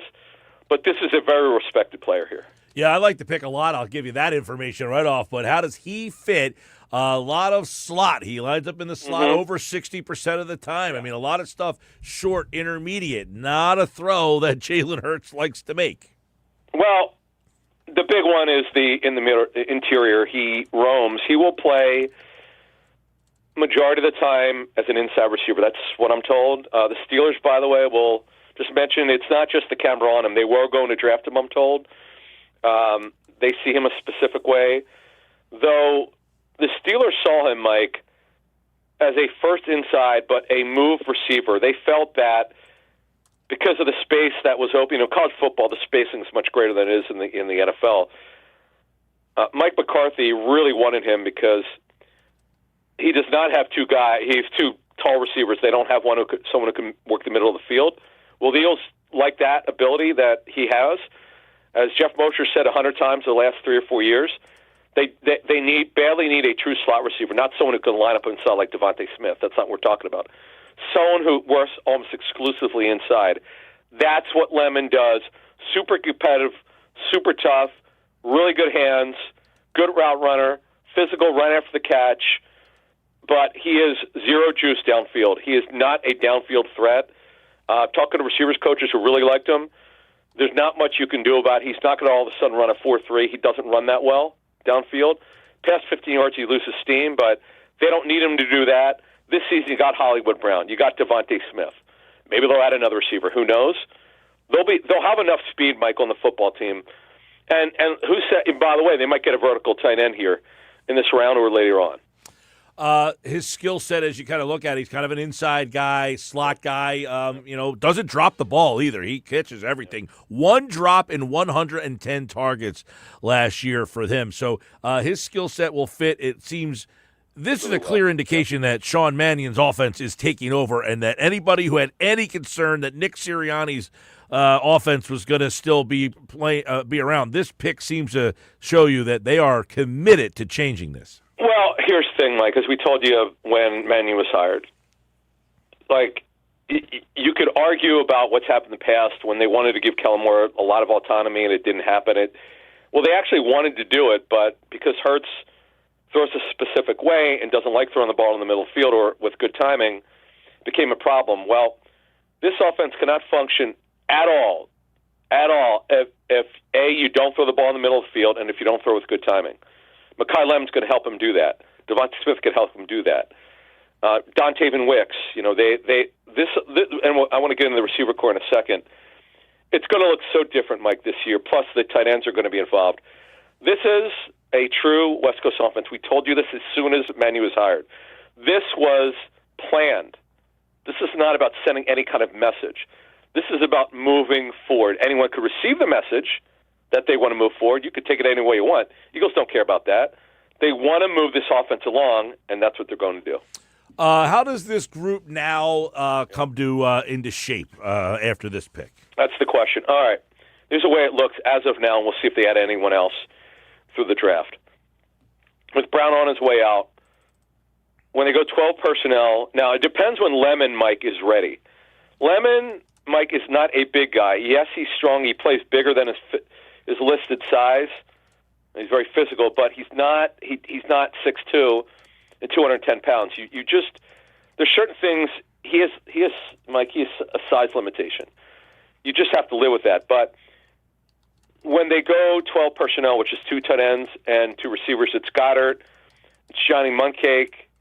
They have enough tight ends. Calcaterra will be their move tight end with Munt as the Y, as the inside tight end. Now, with Makai Lemon, it's interesting because he could be a Z receiver. This is what several coaches told me. I texted with last night.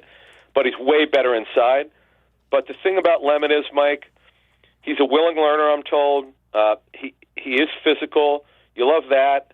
But he's not a speed demon. And that's where Hollywood Brown comes in, who I want to mention. Hollywood Brown will make $5 million fully guaranteed this season. When they go 11 personnel, it's Smith, it's Lemon inside, it's Brown and Smith on the outside. And Wicks, by the way, when they go 11 personnel, they'll be able to have him outside with Smith outside and Lemon inside. And in 11 personnel, you could have Wicks. You could go for, and we'll see. He's really the only big receiver they have right now. Johnny Wilson doesn't count. He's come back from a major knee injury. We have to see if he can run. But there's so many things. And Darius Cooper, who was a great story. So, Mike, they don't really need to do anything this year. Now, after the season is over, Hollywood Brown is on a 1-year deal. You've got Devontae. Within the next year, they're going to have to redo his deal. They're not going to have a choice. His deal's outdated. But the future, I want to mention this, Mike. The future at the receiver position is Devontae Smith, Makai Lemon, and Wicks. Remember, he's signed through 2027. So Wicks is going to have a big role this season, as is right now. So how did other teams feel about him? Because a lot of people were surprised that he was on the board at 20, and then the Eagles were as well, and that's why they made the move to say, hey, this guy's fallen to a spot where we feel like we have to go get this guy. All right, so Lemon, according to 6 teams I checked in with last night, either had him as their second or third receiver. One team had him as their 6th, where they like his competitiveness. They don't like that he can't get downfield. That team thought he could only play inside. They don't think he'd be as functional at the NFL level where space is more condensed. And that's the other thing with him. You're going to have to free him up. If you line him up outside, it's called condensed splits, where it's like what the Rams do. You start him out as a true receiver. Before the snap, he motions inside. That is the only way that it's going to work for him on Makai Lemon, most likely on the outside. It won't work. You're going to have to move him aside a little bit, but they'll help him out. Very well-respected receiver. Nobody no one gave him a third-round grade. There's some teams that had a second on him, but a lot had a 1 on him. It's just a matter of, is it late? Is it middle of the first round? Eagles had a true 1 on him. Honestly, my sense is, based on what I heard this morning, they would have had a true one on him, even if this is a great draft where there were 23 to 25 first-round grades, which is historical. You don't usually have that, Mike. So this is to finish this off, Mike, this part about it, very well-respected player. I like him for a lot, for whatever that's worth, but I'm a big fan of him. I love this spot here for him. I think, as Jeff has said, I've said the same thing, Adam. They have lacked that inside slot, true slot guy. Really, I mean, Aguilar in 17 had a really good year in the slot. Other than that, real quick, I joke, Jason, our Jason Avant, the real number 81. No offense to T.O. Avant was a true possession receiver, where Aguilar, by the way, you could run him deep, you could run him short. You know, he was not a bust. Aguilar had problems tracking the ball. He started dropping. Remember early in his career, he had the off-the-field issue, a confidence issue, a drop issue, lining up correctly issue. Mike Rowe did a phenomenal job of rebuilding his confidence. He was the receivers coach then. As you know, he got promoted to OC. That didn't work out, but he did a great job as a receivers coach. Now, he was slightly disappointing. He wasn't a bust, not even close to it. Well, he was great in the Super Bowl year because he was able to work out of the slot like pretty much exclusively. Yeah, you give Grow credit. Yeah, you definitely do that. And now today, let's go to day 2. Yeah, let's look at tonight. They got 54 and 2 third-rounders. What's that, 68 and 98? Yeah, 98. It's funny, Milton Williams was 98, and that's the one they got for Milton Williams at the comp pick. So, all right, Mike, the remaining needs are right tackle, tight end, edge upgrade, which could come in a trade for Jonathan Grenard. We'll see what happens. One or the other, they like to get an upgrade at edge. Safety, corner they don't have to do corner this year, but remember, Reek Wallen's on a 1-year deal. He's still a future need. Offensive line depth is still a big need, Mike. So those would be the needs right now. So the way it's explained to me is this. There are very few offensive linemen right now. It got picked over big time. The guard position, Mike, is one the Eagles could look. You know, obviously, you would love if you're the Eagles to get a guard who could also play center. Though, Mike, they like Drew Kendall a lot, I'm told. Right now, if you just looked at the best available offensive linemen for the Eagles who would fit, here they are. Chase Basantis will go in the second round. He's out of Texas A&M. Pregnon, another guard out of Oregon, a school that they know very, very well. Not much else after that. Tackle-wise, Dunker from Iowa. Tiernan is really well-respected, Mike. I'll be honest with you. I know Drew Shelton locally, who was a tight end in high school, who went to Penn State and he got moved. He could play guard or tackle. He's going to go later. It's just not a good what's left in the second round, Mike. The way he's explained to me this morning is that you're going to have to take a leap of faith. It's been picked over a lot. That you're getting mid to lower level starters at best in the second round. To me, you look at tight end where Eli Stowers, who visit with the Eagles, Claire's really good. Those are 2 tight ends to look at. Again, that's a need position for them. Edge wise, guys who would be great. T.J. Parker. I'm told he probably won't make it to them, though they do like him. Colton Howell will be a good one. And Zion Young, late 2, early 3. Those will be some of the edges. Other than that, Mike, cornerback-wise, if they want to look at McCoy's got the knee problem. Avion Terrell will be a great pick. He won't make it there. Colton Hood, Brandon Cisse, these are all good football players at positions of need for the future for the Eagles. All right, that all starts tonight. You can listen to the draft. The draft coverage begins at 7 o'clock on Rock 104.1. We will pick up the draft coverage on 97.3 ESPN after Sixers-Celtics Game 3. Now, Adam, what are you going to be locked in on tonight? Sixers or draft? What are you you're going to laugh. So I told my wife, I said, could you fix our TV with Amazon Prime? Because I just can't get it to work. And then, I don't have Peacock, so I couldn't, I had to. NBA TV, the good thing about NBA TV is, although Turner doesn't run it anymore, so the league is running it, and it's kind of on bare bones. But they replay every game in the playoffs just about. So I was able to tape it. I taped it, and I was able to watch it the next day. And I'm stunned, Mike. I can't believe that they won that game. I'm going to make this prediction, Mike. If they somehow win this game, it's going to go 7. Wow. Yeah. They found so much space on the floor. I know Boston's going to watch. They watch the tape. They see that.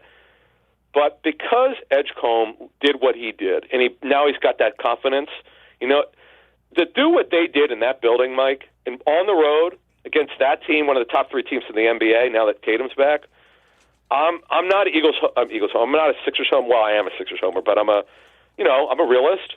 I know they're not as talented. Boston's better, but you could play over your skis sometimes when you're confident. Well, 2012, I guess it was, they took Boston 7 games, and that Boston team was clearly better than that. Was the Iguodala team. So they fought hard. They stole games here and there, and they kind of stuck. You never know, Mike. Right. And also, look, if Embiid could get in this, it doesn't look like he's still doubtful, but he could help them. And then, look, the Flyers thing, I'm a Caps fan. People have listened to me before know this, but I'm rooting like hell for the Flyers. I think it's just awesome.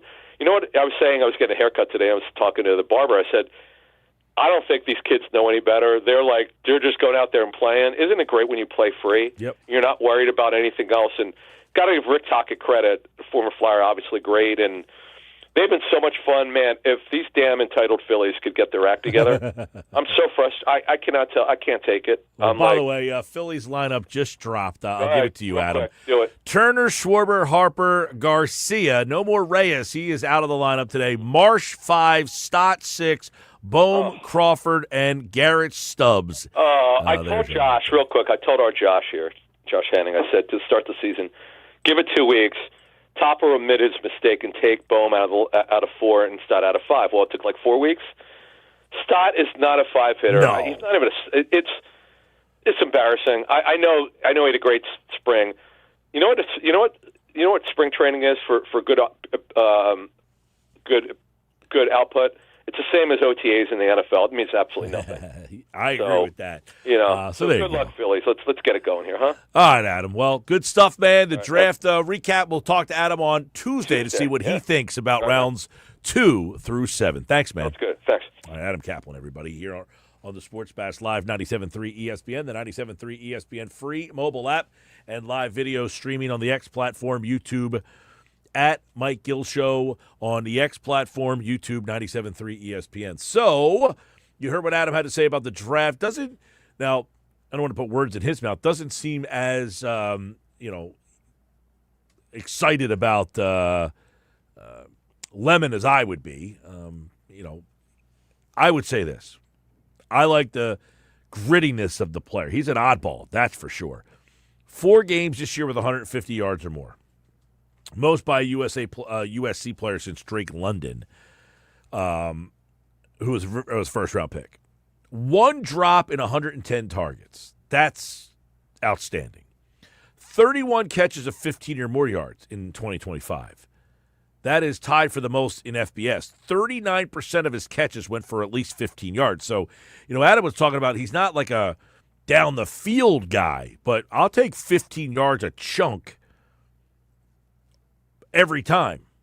And this guy emerged as one of the nation's top slot targets. Since 2024, he has 1,281 yards in the slot. That's the 4th most in college football. And his 18 contested catches, that is the 3rd most in college football. This guy can catch the ball. He's a productive player. I know sometimes we're so fixated on, who could run? John Ross. You know who couldn't play? John Ross. He could run 4.2 40, and Lemon doesn't. But guess what? I will take this player and roll with him. He is the proverbial dog, man. He is a guy. I was shocked when they were able to get him in the draft last night. Adam's saying some people say he may be a 2nd-round grade. I don't know who those people were, man, because this dude here, to me, is an absolute stud. I think it goes back to what you said, he's an oddball, Mike. There's a lot of people out there who downgraded him because he's not your traditional jock. He's not your traditional, he doesn't have that Jalen Hurts, I'm all about football personality. He doesn't have a Saquon Barkley, outgoing personality. He doesn't have the traditional attitudes. And I think people look at him, the way he talks, the way he handled himself in a press conference. Probably they did individual interviews with him, right? And teams were like, this is not a guy we invest a 1st-round pick in as an individual. I think the Eagles are like, hey, Nick Sirianni is a weirdo, so you can't be any weirder than him. He definitely is an oddball. There's no question about it. So for those of you who haven't seen, I guess he's about to talk at 5 o'clock tonight. So he was on stage last night. He was kind of He does the sway. weaving He does, back and for forth. those who haven't seen it, so whenever he does a press conference, whenever He just might be uncomfortable. I think he's just he's a very different individual. He's not a mainstream guy, and nothing wrong with that. You can still be a great football player. You know what No, mean? I You don't can still- care. Listen, you can be whatever you want to be as long as you're within the rules and the laws of the world. Yeah. I don't care what kind of oddball you are, but he just seemed like he is definitely a little different. That's all. You know, and so I think the other thing is you just mentioned how he's not a deep threat. I think some teams demerited him because he's not as, elite speed wise as some other guys. But look at the names you've mentioned throughout the show, Mike. Amon-Ra St. Brown, Puka Nacua, Cooper Kupp. You know what they all have in common? None of them are burners. You know what they all do? Catch a lot of passes for first downs. I want and one of those touchdowns. guys. I have been dying for the Eagles to get that receiver who just gets open, finds a way, somehow, some way. He feels like that guy that just finds a way to get open. He Yeah. finds the hole in the coverage, Yep. and he makes it happen.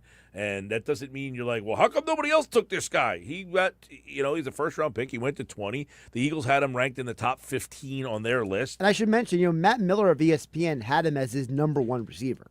So there are draft analysts out there who looked at Makai Lemon and were like, this dude is a must get. So it's not like the Eagles are like the only team. Most people, if you go and look at the draft grades and the steals and all that stuff, most people, biggest winners and losers, Mel Kiper over at ESPN.com, his biggest winners, the Eagles were included on that list as Makai Lemon. He said that Lemon was one of the biggest winners the Eagles were one of the biggest winners. He also mentioned the Cowboys, by the way.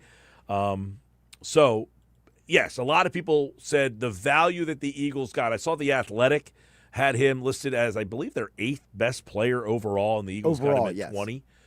We had The Dame Brugler rankings. Rick Saratella on earlier, and he also had Lemon as his 2nd best receiver behind Tate. So, all right, Sports Bash Live, 97.3 ESPN. What is the latest on Joel Embiid? We'll get an update from Paul Hudrick, Liberty Ballers. Joins us on the other side, gets us ready for the Sixers and the Celtics. You can listen to the game right here on 97.3 ESPN. Sixers-Celtics tonight. The coverage starts at 7 o'clock. The draft will follow. You can listen to the draft on Rock 104.1. Probably the draft starts at what, 8? 7. The coverage starts at 7. But No, the draft starts at 7. Oh, they're starting right away. So the coverage actually starts at 6 o'clock. Gotcha. Well, 7 o'clock, if I know you it's a want to little get the confusing. draft, you go to Rock 104.1. Sixers will be on 97.3. When the Sixers game is over, we will pick up the draft in progress. You can check that out right here. When we come back, we're going to check in on the Sixers, the latest on Joel Embiid. He is listed as doubtful, but we'll get an update next.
All right, 4:30 Sports Bash Sixers tonight. Game 3. You can listen to the coverage. Starts at 7 o'clock on 97.3 ESPN. Well, they're in a situation where they can really shock some people now. They won Game 2. That might have been a big enough shock. Can they win Game 3? We're going to break it down, get the latest. Paul Hudrick is at the Xfinity Mobile Arena for the game tonight. Liberty Ballers has all the coverage. 97.3 ESPN's coverage begins at 7 o'clock, and he joins me now on the Sports Bash Live. There he is, looking good on the YouTube show for everybody watching out there. And Paul, I guess we didn't think they'd get to 1-1. Before we get to stuff for tonight's game, how did they make this a series with that win the other day? Big time adjustments for sure. I mean, first and foremost, they made shots, which was very important things. They did not do that in Game 1. They took way more threes, which I think is going to be imperative, I think, throughout the rest of the series. And I think what you saw was they kind of used what the Boston Celtics like to do against them as far as the way they play their bigs and they play that drop coverage. And then whenever Boston did that, you saw Maxey, Edgecombe, and even Paul George at times just step right into threes. And I think that's something they have to continue to do. These guys need to just step into threes confidently, rise up and shoot them. Even if they have rough nights shooting-wise, they just got to keep getting them up. So I think that's the big thing. Now, you could see an adjustment from Boston. You might not. Then Boston might say, hey, they have to – let's dare them to basically shoot, 45% from three every night and see how that works. Or maybe Boston's a little bit more aggressive and kind of hedges on those pick and rolls. But I think that's going to be kind of the chess match tonight to see kind of what Missoula does and then to see how the Sixers maybe counter that.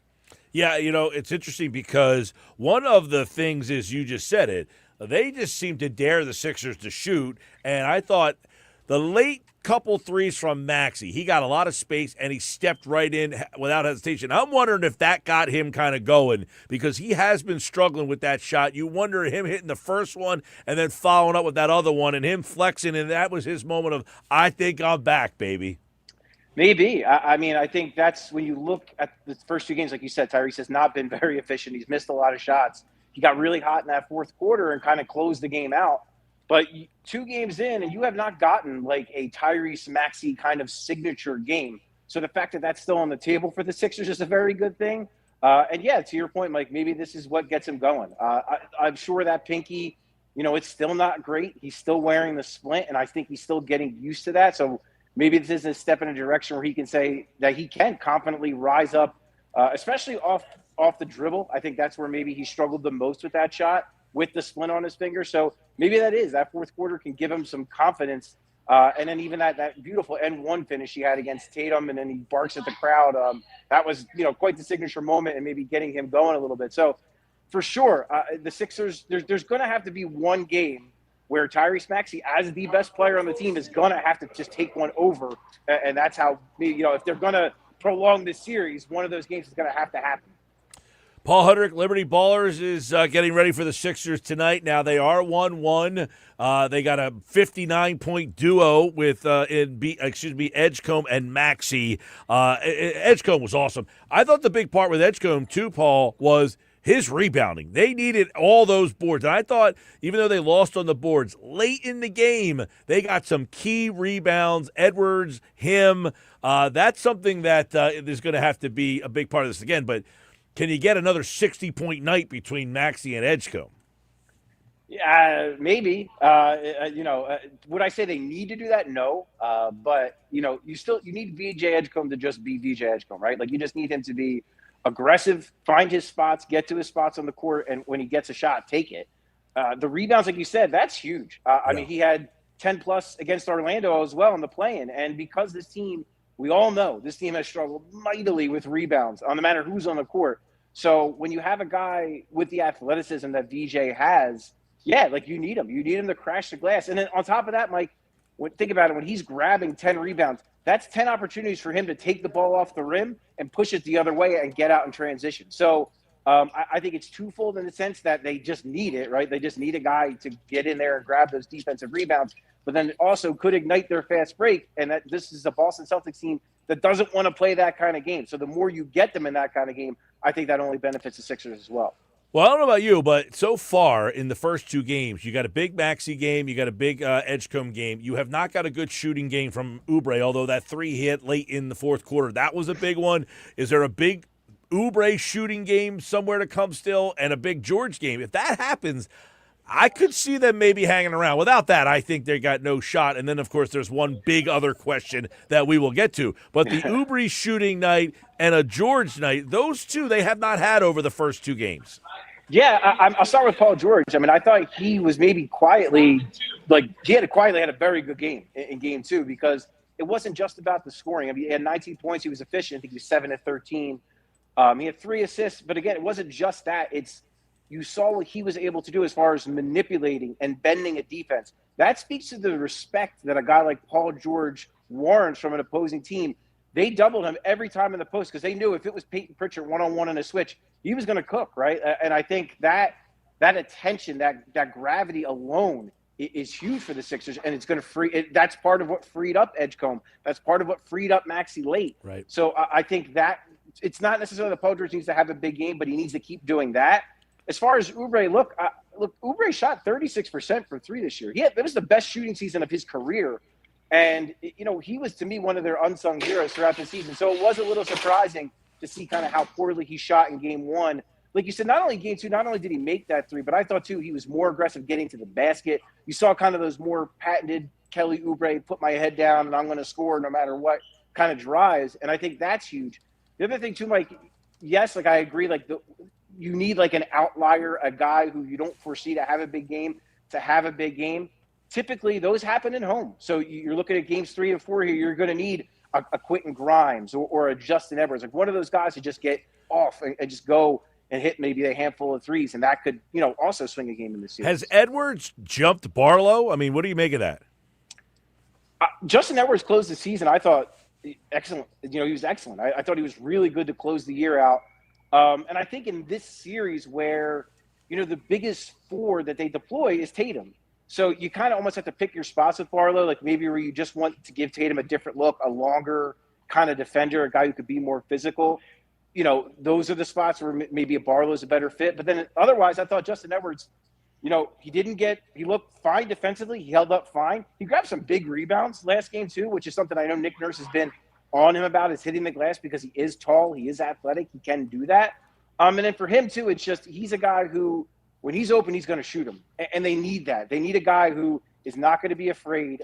He hit a big 3 the other night too, another one that went in and out on him, but he has just got a beautiful jump shot, and he's just got to keep taking it. So is he ahead of Barlow? Maybe for this particular series. I think this is how the playoffs go, though, Mike. Right? It's adjustments.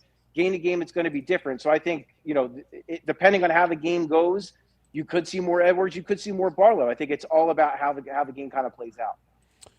All right, you're there. You tweeted 23 hours ago that Joel Embiid is officially doubtful for Game 3, and we know, as you tweeted out, over the last decade or so, that does not necessarily mean he is out for the game. He was not around the shoot-around, although Drummond apparently did not have the blue jersey on, so it doesn't appear that he is starting, but Bona also not there. What do we know at 4:38 on Game 3 eve? We know that we know nothing, pretty much at this point. I mean, look, is he in the building? Have you seen him? I haven't seen him yet because we have not been, privy to haven't gotten any access yet as of now. And in these situations, he tends to be pretty quiet until it's that time. So we probably won't hear anything until Nick Nurse gets ready to speak at around 5:15. Maybe we'll get a little update then about his status, whether he gets downgraded to out or upgraded to questionable. But Mike, as we know, just because he is doubtful, that does not mean he is not playing. We have seen it many times before. We've seen it where he's listed as out and then plays. So put nothing past Joel Embiid. We know one. I will say I know this, and I think this is kind of a thing we could put to bed. Joel Embiid wants to play. He's going to do everything he physically can to be ready. He's going to talk to everybody he can and try to talk them into letting him play. So if it's up to him, he's going to suit up tonight. But we'll see what happens as we get closer to Nick Nurse talking and then, closer to his time to warm up. I mean, how much does he change this series in your mind? I mean, some people are always at the point where they won without him. Those people keep rolling without him. But, what does he do for this matchup with the Celtics? Well, for those people, I would suggest actually watching basketball games and like actually watching Joel Embiid play, because that's insane. If they can get Joel Embiid back, you want Joel Embiid back. This is a guy who was an MVP of this league. And look, the other thing is too, Mike. So he's going to struggle with conditioning first and foremost because he's been out so long, and rhythm. Those are things he's going to be struggling with. Physically, though, he should be okay, right? Like his knees should be great right now. That oblique should be okay. So, according to him, right, the knee problems are behind him. So it should be an interesting kind of dichotomy there of like, yes, that's a thing. Like he's got an appendix out, he's got stitches and all that, but like the rest of his body should feel pretty good and pretty fresh. So that's kind of an intriguing thing. And I look at it like this too, Mike. Like you don't need him to be MVP Joel Embiid. You need him to be better than a Dembono. And like that, with respect to a Dembono, who I still like a lot, he's struggled in the series. Yeah. It's a low bar to clear right now. He just needs to. And again, I talked about Paul George, just that gravity, the ability to manipulate a defense and get defenders moving around and get Maxey and Edgecombe open looks. That alone is worth its weight in gold. So I think that even if you get a Joel Embiid who's not, the Joel Embiid we all know, that guy is still going to make a huge difference. All right, tonight it is the Sixers and the Celtics. Follow along, everybody. About 5:15 is when Nick Nurse will speak, and we'll see if we get some clarity on Joel. We'll find out whether or not they go from doubtful to game-time decision or out. You'll probably have to wait another half hour for that. Paul Hudrick, everybody. Liberty Ballers has all the coverage, and, of course, he joined us here on the Sports Fest. Thanks, man. You got it, Mike. Anytime. There's Paul live from Xfinity Mobile Arena. I don't think Joel will play. However, as he said, Joel wants to play. It is more whether or not they will clear him to play. There's a lot here. The Sixers had 19 threes in Game 2. They made 4 in Game 1. So they have to, as Paul said, they have to shoot them. And 33 3-point attempts. It's the most in a 2-game span in a single postseason in franchise history for the Sixers. So expect them to keep firing from 3 and try to answer what the Celtics do. The Celtics are 32-15 when the series is tied 1-1. 68% of the time they go on to win the series. So if Philadelphia can get the 2-1 series lead tonight, that definitely changes the complexion of this thing. By the way, for Philadelphia, they are 10-20 in best-of-7 series when the series is tied 1-1.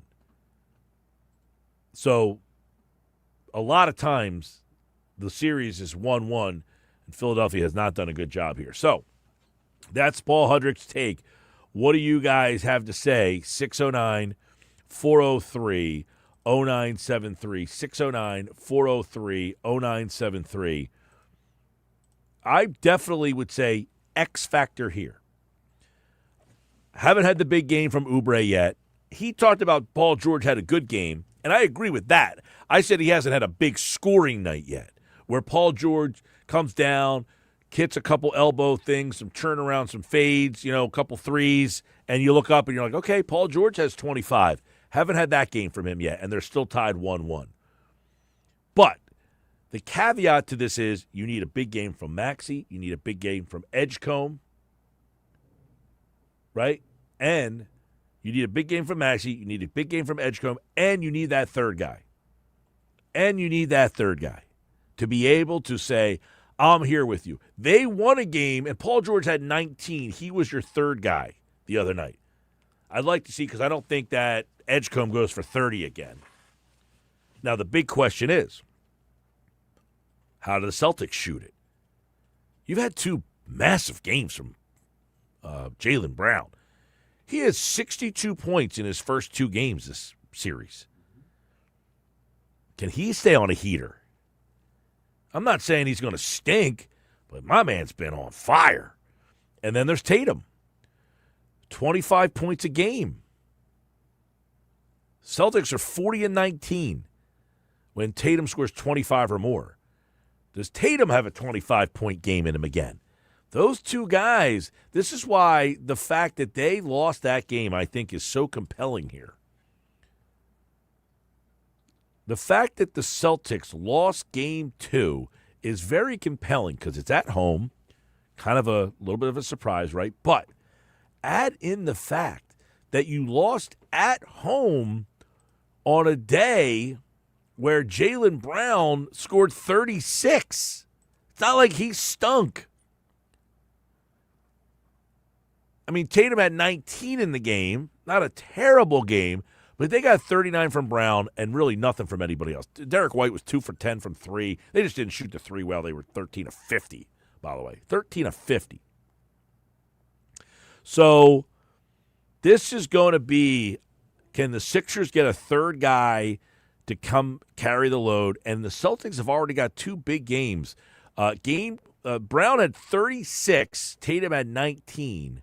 And you go back to game 1 when they just absolutely ambushed the Sixers. I mean, they absolutely destroyed them. You had Tatum with 25 and Brown with 26. So these two guys, Tatum and Brown, have both had really good games in their first 2. Now, Tatum didn't shoot it all that well in game 1. He was 1 for 7 from 3. It didn't really matter. So we'll see what ends up happening tonight. We'll keep our eye on the Embiid news and whether or not he plays tonight. My intuition would say he would not play. He has been doubtful, but as many people have pointed out, that doesn't really seem to matter regarding this situation. Sometimes he has been doubtful and he has played. He has been listed as out and has played, so keep that in mind. All right, Sports Bash Live, 97.3 ESPN, the 97.3 ESPN free mobile app, live video streaming on the X platform and on YouTube. 973 ESPN. Yes, you can watch the show live on the 97.3 ESPN YouTube channel. It's easy to do. Go to youtube.com, search 973 ESPN, and you can watch on your phone, laptop, iPad, mobile device. We're going till 6. McGarry from the Press of Atlantic City. The Phillies imperil their season. We're going to dive into it. The fastball guys are joining me at 5 o'clock tonight. More Sports Bash coming up. You guys stay there. More Bash on the way.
All right, 4:52 as we're getting ready for the Sixers tonight. Again, no new news on Joel Embiid. We do have a Phillies lineup for you, which we brought you earlier. A little different from what I thought. I thought they'd hit Marsh in the 4-hole. They're going to go with Marsh in the 5-hole. Garcia is in the 4-hole. But this goes back to what I was saying all week and wrote about it at 973ESPN.com. You batted Reyes in the 4-hole for 3 days in a row. And then yesterday, he gets on base on a fielder's choice, and then he ran for him because you put Moore in left field, and then Moore comes up in a big spot in the game. So think about this. Garcia comes up, hits a home run to start the ninth. Then Turner walks and Schwarber walks. You got Harper, who is out number 1. And now Dylan Moore is in the 4-hole because your 4-hole hitter you ran for? What are we doing here? I mean, so the Reyes thing lasted 3 days, as I predicted. I said yesterday would be a built-in day off for Garcia, and then he'd be out of the lineup because you can't play Reyes anywhere else. Ridiculous. This is turning into an absolute worst disaster than anyone could have ever foreseen. Well, coming up on Phillies Fastball, I want to ask the guys, are they encouraged by yesterday's loss, or I actually think it's more of a punch to the gut? I think it's worse. I think the way they lost yesterday, and I'll explain coming up next during Phillies Fastball here on the Sports Bash Live, 97.3 ESPN. I think this is a huge weekend. You get swept by the Braves, you are 12.5 out. This is a save the season type of weekend. Can they get 2 out of 3? Can they get all 3? Even if you get all 3, you're still 6.5 back in National League East play. More Sports Bash coming up.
Just after 5, the Sports Bash Live, 97.3 ESPN, the 97.3 ESPN free mobile app. Will bring the Phillies fastball guys in just a moment. First, the Phillies getting ready for the Braves tonight. I think this is a series, I should say, that is make or break. The Phillies lineup, before we get to the guys, the lineup tonight is out. It is Turner, Schwarber, Harper, Garcia, Marsh, Stott, Bohm, Crawford, and Stubbs. Andrew Painter gets to start. Bryce Elder, 3-1, 1.50 ERA in 5 starts, takes them out. It is Painter and Elder. By the way, Alex McFarland joins the bullpen. He gets called up. Kind of a interesting move. High-profile prospect, big arm, 10 strikeouts in inning. He'll go to the bullpen. He replaces Taijuan Walker. But I want to get into the game yesterday. A lot of people looked at that as an encouraging loss, as if, like, maybe things are turning around. And I hope that's the case. But I actually was more discouraged by the fact that they lost that game, more how they lost that game.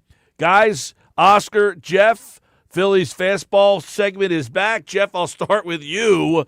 What did you think about the way they lost that game yesterday afternoon, I should say? Were you more encouraged, discouraged? Well, let's talk about it. Yeah, I mean, they fought hard, and, like we said before the show, I felt any punch the Cubs threw at them, they fought back. I mean, they rallied back several times. I thought Brandon Marsh had a tremendous game yesterday. That walk in the 8th, and he was 3 for 3, was incredible against the left-handed pitcher. I like the moves Rob Thompson made. He benched Bryson Stott for Raimundo Sosa. That move seemed to work out. He was very aggressive with his pitching. And again, we can talk about the pitching later, but I liked how the hitters fought. I liked how this team was able to do something. Yeah, Mike, I do agree with you. It's a gut-wrenching loss. It really, because you're trying to get a win in the worst way. And I think a win really could have propelled this team, but at least they showed something. They haven't shown anything before yesterday. Oscar, they showed some life yesterday, but just 8 hits in the game, 7 runs. That's the most runs they've scored in that I can remember in a long time. What did you think about that game? Was it an encouraging loss to you? Yeah, I do believe that it was an encouraging loss. They came back 3 times from being behind the score. Brandon Marsh had one of the best games. He looked like the real deal Brandon Marsh that we've been waiting for. I mean, he looks like a leader out there. I like the way he fought the lefty to get that base on balls. I mean, he did a tremendous job yesterday. But to me, coming back 3 times, I mean, Garcia hitting that home run, Mundito delivering the hit. It just, I mean, they show life. I mean, they show life at the end of the game. And they came back with a run in the 8th, a run in the 9th. I did not, I mean, our pitching still, I mean, faltering. I mean, talking about faltering there. Sanchez with 12 hits, allowing 12 hits and 2 bases on ball, allowing 14 runners. That is a problem, in my opinion. Keller allowing that home run is unacceptable. Look, the pitching wasn't there, but I thought our hitting showed some life yesterday that they have not shown before. And the other thing, the bottom of the order was the one that delivered. Well, I agree with pretty much everything you guys said. My problem with the game yesterday is twofold. 1, you did fight back, and you still weren't good enough. That is almost more discouraging, I think, than anything is, man, what more do we have to do? And the biggest thing is, when I have my ace on the mound to get a stop for me and home runs, 12 hits, when I have a stopper, and he can't get the job done, what more do we need to do? If we can't win when Sanchez pitches, what more can we need to do? Then, you're right, they fight back in the game. I give them a lot of credit for that. But then you need a closer to step in there, and Banks, who you paid $22 million for, he proceeds to give up Keller. You paid $22 million 2 years. Relievers don't get those kind of deals unless you are special. And he gives up a home run after you fight your way back. Sometimes you put in all the work and it doesn't come to fruition.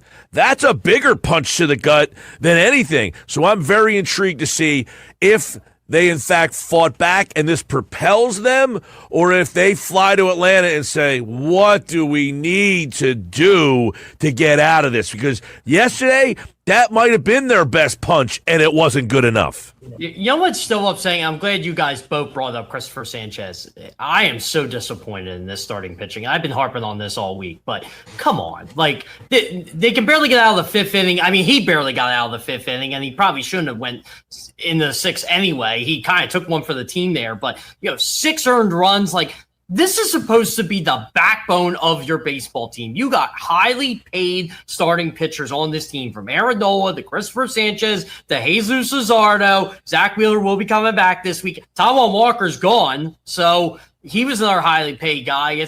Look, this just is not good enough. And Jeff, I know everybody. The Phillies have not had a starting pitcher go past 6 innings the whole season. Not once. Insane. I think Luzardo was not Luzardo, but Sanchez did it once, I think. I thought one of them did. It was early. 6.6 innings. I'll check it. But and you know what? Everybody likes to go to me. Oh, the FIP. Okay, I'll raise you the FIP with these guys can't get out of their own way. And whether it's defense or whether it's just lack of execution. Christopher Sanchez was not executing yesterday. That was the bottom line. And he didn't execute his last start. He just hasn't been sharp. Look, Christopher Sanchez, he's one of my favorite pitchers to watch in all of baseball. I love watch a guy paint and use the changeup. Mm-hmm. It's just not there for him right now. He said yesterday the changeup was the only pitch he had. His ERA on the road is almost 7. The last 2 starts, he just has not been sharp. And when your team's struggling, like they are right now, and they are really scuffling, that's where the stopper has to come in. You can't give up 2 bombs, and the team is down again after, by the way, they got a lead early in that game. And, that's when you need your ace to kind of step up and be the ace. That, to me, is why it was a very gut-punching game for them yesterday. Mike, when all your starters have allowed more hits than innings, that is extremely concerning. Christopher Sanchez, 33 innings, 44 hits, 10 base on balls. Painter, 18 innings, 21 hits. Aaron Nola, 26 innings, 29 hits. And Luzardo, 27 innings and 33 hits. That is a massive, massive problem, because you're going to have the issue we have right now that, they have 10 more runners per game than you do. There's no way to win games that way. No, there's not. And by the way, Nola pitched into the 7th, but he got 1 out in the 7th inning. Sanchez has only pitched 6 innings. He has not gone past 6 in any starts this year. So, yeah, you're right, Jeff. You've been really, and I talked about this too. Josh and I on the show, he was talking about the offense is letting them down, and it is. I'm not letting them off the hook, but the pitching staff is where a lot of money is invested in this team. And you got to win a game like yesterday when you have your ace pitching. That's why I felt yesterday was actually more of a disappointment than it was encouraging. And I know a lot of people disagree with me on that.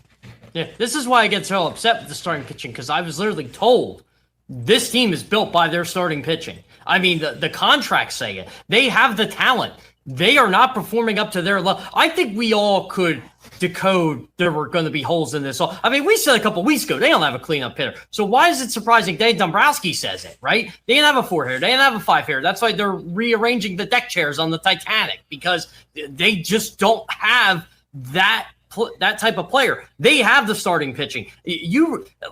I saw someone got upset that they let go Ranger Suarez. I said, no, that was the right move, because you had Andrew Painter. Maybe Jesus Luzardo should perform to a high level, or Aaron Nola should perform to a high level because they're getting paid. Or Christopher Sanchez, again, yesterday was bad. He has been fine, but it's like you said, Mike, they need to be the stoppers right now. They need to get this team going, and because of their bad month, they're 8-17. Well, and we brought this up a couple shows ago, Oscar. I'd like to get your opinion on this. We said, why not bring Sanchez back and then maybe use Luzardo to try to improve areas of this offense that you're really struggling with? Could Luzardo have been the guy that you used to try to get a right-handed bat or a little bit more offensive pop on this team, and you used the money that you gave to Luzardo to bring back a very popular player in Sanchez? Look, I do believe Luzardo is going to be fine. He has the talent to do it. But this isn't an indictment on Luzardo. I don't. I get it. Correct. I get it. Correct. I get it. Yeah. I get what you're saying. I mean, there's going to be monies off the books after the season with Alec Bohm, 11 million, Castellanos, the $20 million, and then Walker's contract, and then Walker 17 million. So there's going to be and Alvarado too. That's $9 million. So that's a lot of money. And then the other thing, how long you have to pay $42 million to Zach Wheeler? I mean, that's the other big question. When is Zach Wheeler? I know it's not going to be next year, but is he going to be here 2 more years? How long is Zach Wheeler going to be in this rotation? Well, Do you the guys contract does think- end after next year. So You guys all remember Roy Halladay, how good he was until he wasn't. Yeah, Do exactly. you have some concern that Wheeler becomes like Halladay was at the end of the line there, just not himself and just me? I mean, I'm going to be kind to Roy and say he was mediocre at best his last year or two. What anticipation do you guys have for Wheeler on Saturday night? You know what, Mike? That's a good observation because, like, Roy Halladay in 2012, everybody likes to blame this team declining in 2012. You got to remember something. This front office did not think Roy Halladay was just going to fall off the face of the earth after having huge years in 2010, 2011. I certainly never felt that. I know they didn't. Nobody did. At least Zach Wheeler, you could kind of say, oh, well, he had this happen to him, so he may not be Zach Wheeler anymore. There was always that, I don't want to say fear, but that reality. So we don't know what we're going to get in Zach Wheeler. Are we going to get the ace Zach Wheeler? Are we going to get the Zach Wheeler we've seen in these rehab stars? Zach Wheeler's a pitcher. He's going to get guys out. I give him the benefit of the doubt. I think we need to give him the opportunity. We need to give him the benefit of the doubt. We don't know what version is going to come. We know the talent that he has. We know the makeup that he has. He has ace makeup. The question is, the team with a 5.58 ERA among starting pitching, 28th in baseball. Who could have thought that? This was the number 2 ERA team last year. We have a 5.58-28. Look, yesterday we lost. Our hitters did the job. Our pitching did not do the job yesterday for us to be able to win. You know what, Oscar? If the starting pitching was as good as they were last year, I guarantee you this team is not 8-17. They're probably a game above 500 right now, even with or maybe around 800. I agree because our hitters have been completely awful all year. But do you guys think that the Walker, decision yesterday, which I think we all agree was the right decision, and Topper, he said, listen, I want to get the message out there. What a great guy he was. He took the ball every time. He said in 2022, he really helped them. And, I don't think the fans cared that he was a good guy or anything. He didn't get the job done. Do you think it opened up eyes in that clubhouse of because they didn't get this guy fired. He got himself fired because of his performance. But the fact that they acted on it, do you think that made any reverberations in the clubhouse? I think it might have. I think it might have. Look, and like you kind of said, Mike, he kind of got himself fired. I mean, look, they openly admitted they tried to trade him multiple times, including before the season. It's just no one wants this guy. It's he's not a starting pitcher. He's not really a reliever. He's just there. And now someone will probably want him because he'll make maybe the major league minimum at that. So yeah, he might have value there as starting pitching depth. I don't see him coming back here. Definitely not. Yeah. But yeah, does it send a signal? I don't think so. I think the signal this week was maybe Felix Reyes batting cleanup. Yeah, and that experiment. It's scary because he's hitting 200, but I don't think so either. I do believe that the writing was on the wall with Walker. He was on a very thin line, and it just basically brought. And I mean, look, you don't perform, you're not going to go. The problem is, outside of Walker, there's nothing. You can maybe do a reliever here and there, one of the bottom relievers, but there's not much where you can experiment. That's the reality of where things are. I'm going to say this too, Oscar, and I tweeted this yesterday. I thought it was very telling during the game, and I know Rob Thompson was being aggressive, but you kept Brandon Marsh in against the lefty, and I know Brandon Marsh was hot, but you kept him in against the lefty, and we know how bad he is against lefties. We keep telling people how bad he is, but you kept him in, and he drew the walk. And then what did you do? Bryson Stott was coming up. You pulled him for Edmundo Sosa right before the Cubs made the move. You pulled Bryson Stott. And Sosa got a hit. That is the message to me. That is telling Bryson Stott, I do not trust you. Yeah, Well, I mean, to me, by the way, who's hot and who's not. I mean, more than I agree. Stott is definitely not playing well, and he needs to get his head together and start hitting the way he needs to hit. But to me, that was more. I trust March. March has been a better player over the last year than Stott hitting. I mean, not defensively. I mean, Stott is unbelievable second base. Here's a good question for you. Do you think Brandon Marsh is the third best player on this offense right now? I mean, he might be. I was going to say, is he? No, I was going to ask this question. Is he the best player on this offense right now? And if that's the problem, that's a bad problem. I mean, Brandon Marsh. I mean, it's a good problem for the Phillies because they developed this guy, but you're right. Over in the totality of it, it's bad. I've asked over the years, if Brandon Marsh is hitting fifth in your lineup, you are not a World Series contending team. He's a nice player. He's a platoon player. But if he's the guy that's your – and by the way – I anticipate if Reyes is out of the 4-hole, I don't think they're going to go back to that because yesterday, as I predicted, it was a day off for Garcia. Reyes stays there. Now you got to make the decision. And I would assume Marsh goes to the 4-hole, Schwarber back to the leadoff. Schwarber, Turner, Harper, Marsh is probably how they're going to have to play this because he has been, Jeff, their most consistent hitter. I do believe that you have your top three hitters and everything else is like moving up and down depending on who is hot and who is not. Look. It's a lot of red on that Trey Turner line there, Oscar. Yeah, a lot of red. We're going to pick on him a lot. Yeah, Trey Turner, what he's doing right now, hitting-wise, 225, 288 on-base percentage. 5 doubles, 2 home runs, 621 OPS is unacceptable. I mean, that's about. By the way, we're going to look at the totality of this, and I've been harping on him all week, but I got to give him some flowers. Alec Boehm has turned something around over the last couple of days because defensively, he was incredible. The last 2 games, he's playing unbelievable defense there. Yeah, let's get into. By the way, you talked about not hitting for Marsh in the game yesterday, but they did use Dylan Moore as a defensive guy, and he came up to hit in a spot, Oscar. What did you think about that at bat? Was that an at bat? I mean, yeah, that was an at bat. You know what? And again, this is where I'll own up too. And look, I've said, look, I'm speaking for the organization when I said this, why they picked Dylan Moore over Brian De La Cruz, but he's got to be somebody else, right? Well, think about this. You get the home run to lead off that inning from Garcia, who, by the way, comes off the bench, gives you a home run. There you go. Then you get a walk. Then you get another walk, and here comes Harper. And you got Harper up with 2 on and nobody out.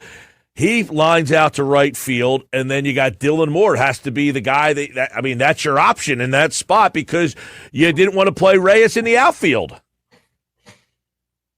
I mean, look, this team outside of the top 3 hitters and potentially March getting up there is questionable across the board. And you have more platoon players than you have starting players. That's kind of the bottom line outside of Ramute, of course, because he's hurt and all that.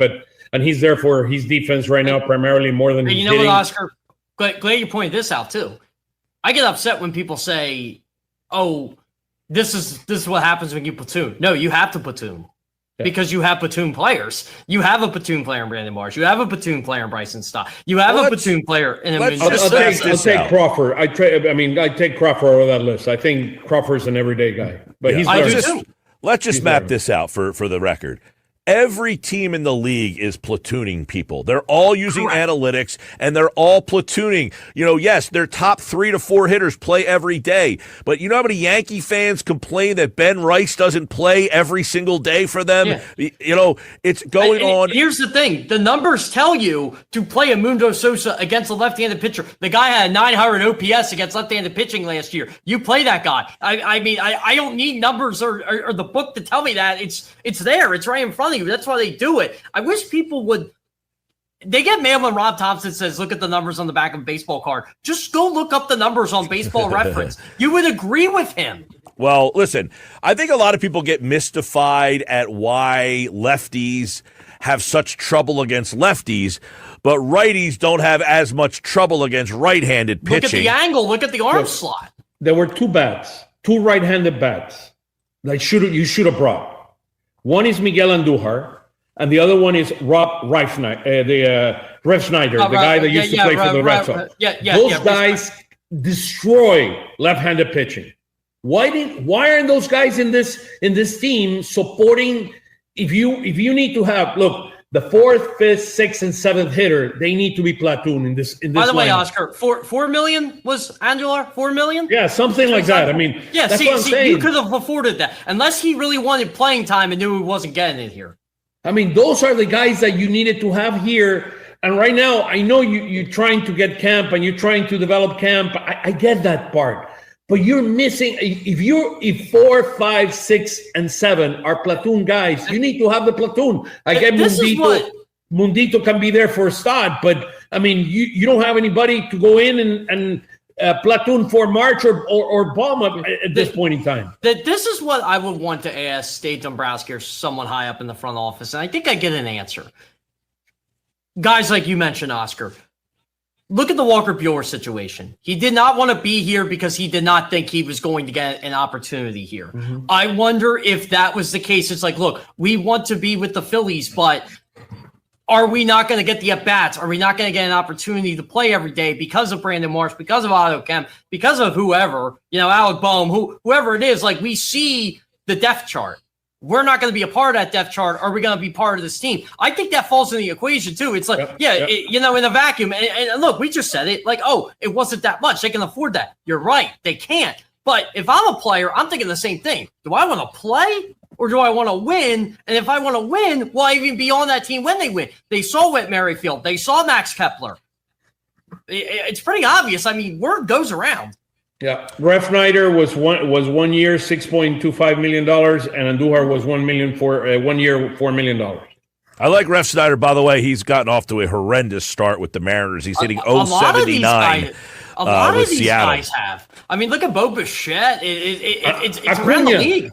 Ronald Acuna, he's not hitting. I mean, Caminero. I mean, those are guys that are superstars, and they're supposed to be hitting a lot more. Before we get out today, I have a question as we go into the weekend. Here's the weekend setup against the Braves. Again, we talked about this last week, Oscar. You and I did the show by ourselves on Friday, and he abandoned us. I mean, incredible. Yeah, I was driving. I apologize, boys. Well, we said if you get swept, you're 6.5 games out. They ended up getting swept. They were 6.5 games out. That has now since gone to 9.5.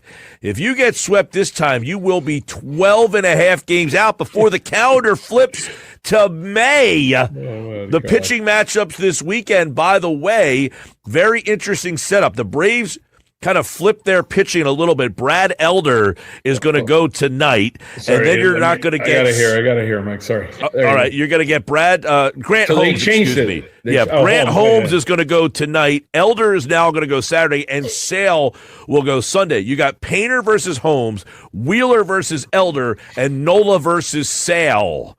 Look at the ERA of Elder. 3-1, 1.5 ERA. I keep having Braves people tell me that's not sustainable. I'm like, I don't care. He's pitching really well for them right now. Doesn't matter. When you look at these pitching matchup, guys, pitching matchup, Monday, when we're back, what are we talking about? Oh, God. They lost the game to the Braves. I say they win a game this weekend, but they lose the series. That would be my guess. That would be if I would have to bet. That's what I would say. We go 1-2, and we're going to be 10.5 games behind first place. Look, the numbers are beginning to tell you. That'd be 11.5. It's 11.5. History is telling us that this is going to be a very tough mountain to climb. Yes. Yeah. So my last question. Though, if they're 8-20 going in the Monday show, man, are we going to be? I mean, I don't want to say the season's over, but you're going to have to start thinking like, like Oscar said, not even a tough mountain to climb. They're climbing Everest at that point. Oscar, can you go to the batting average slides for me real quick? Because I want to ask this question as we get out of here on this Friday Phillies fastball segment. You see the batting averages, 225, 198, 221, 151, 209. There's five guys. He's going through the lineup. Right. There's 5 guys right now that are in the red. There's a couple guys, 261, 259, 261, 278. A lot of guys are cold, all at the same time. Do you anticipate a hot streak where all these guys get going at the same time? or are these guys just not the same? The weather.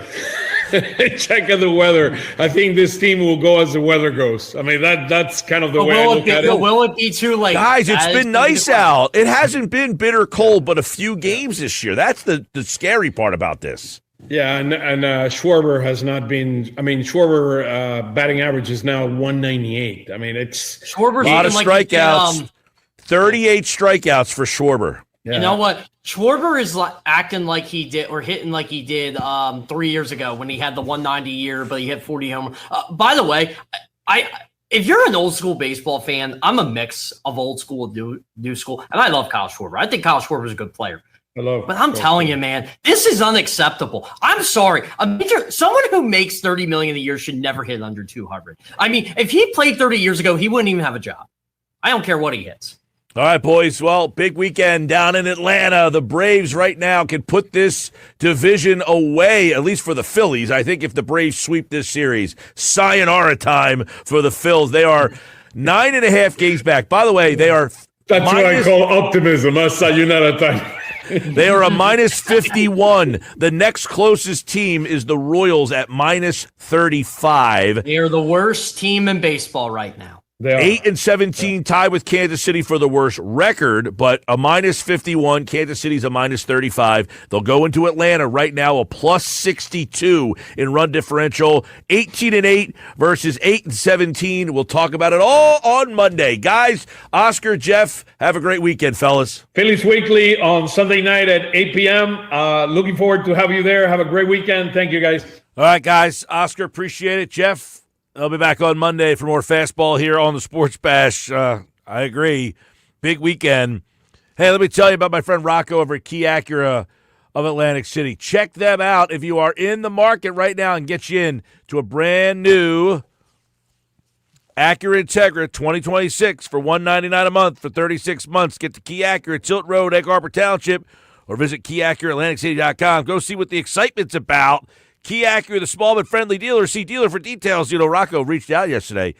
Carolina won last night. They're up 3-0 in that series. The Flyers are up 3-0 in that series. Could the Flyers be going to Carolina? Oh, baby. That would be interesting. When we come back, Mike McGarry from the Press of Atlantic City.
5:33. So Embiid, the news, he is out tonight. He has been ruled out. He's not quite there.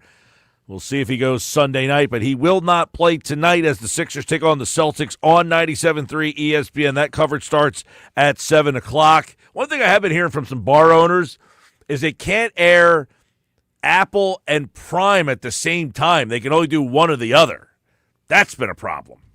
I know one place said they're going Sixers over Phillies.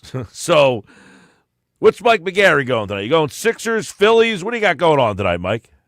Well, it's interesting you say that because I have noticed this week, and usually streaming doesn't bother me, right?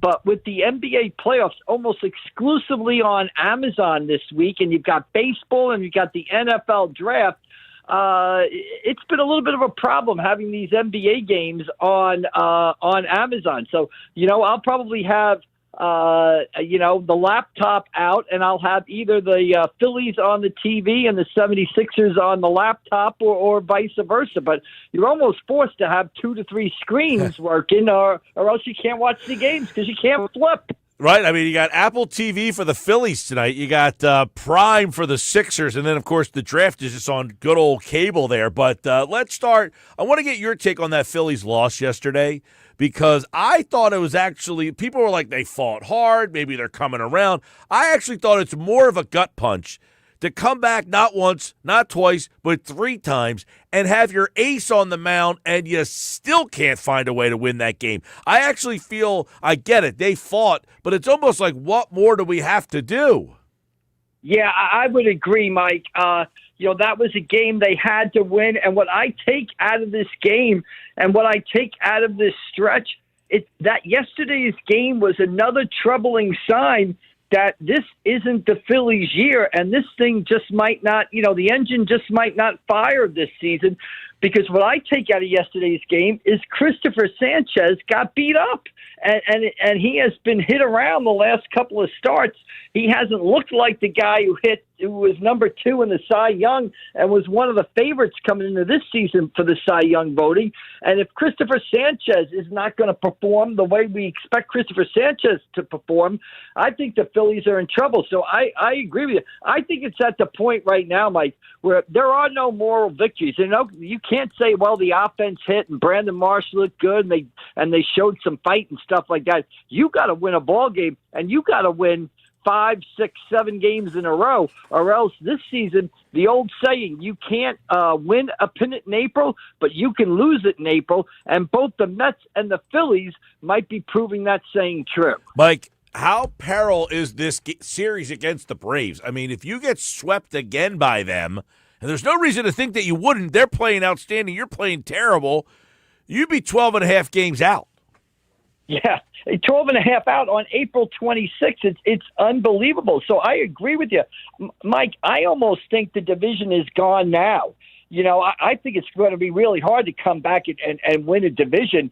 I'm not ready to say yet on today that the division is gone, but you've got to take, I can't realistically say to the Phillies, you got to go into Atlanta and sweep the Braves. But you've got to take 2 out of 3 and right this ship a little bit, and you need to start winning series in a big way. Now, if you linger around the 500 mark, you're going to be in contention because of the wild card situation, 6 teams making the playoffs.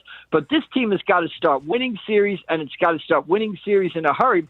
And it starts with this weekend in Atlanta, or else this just might be one of those lost seasons. Like last season was a lost season for the Braves. This might be a lost season for the Philadelphia Phillies. Well, Mike, and then the lineup I thought was interesting. I mean, you've been going with this kid Reyes for 3 days in a row in the 4-hole. Now he's not even in the lineup today. I was wondering what the big picture is with that, and it's obvious that there was no big picture. It just seems that they're throwing darts and drawing straws and doing whatever they can to try to, figure something out. It tells me they don't really have any answers.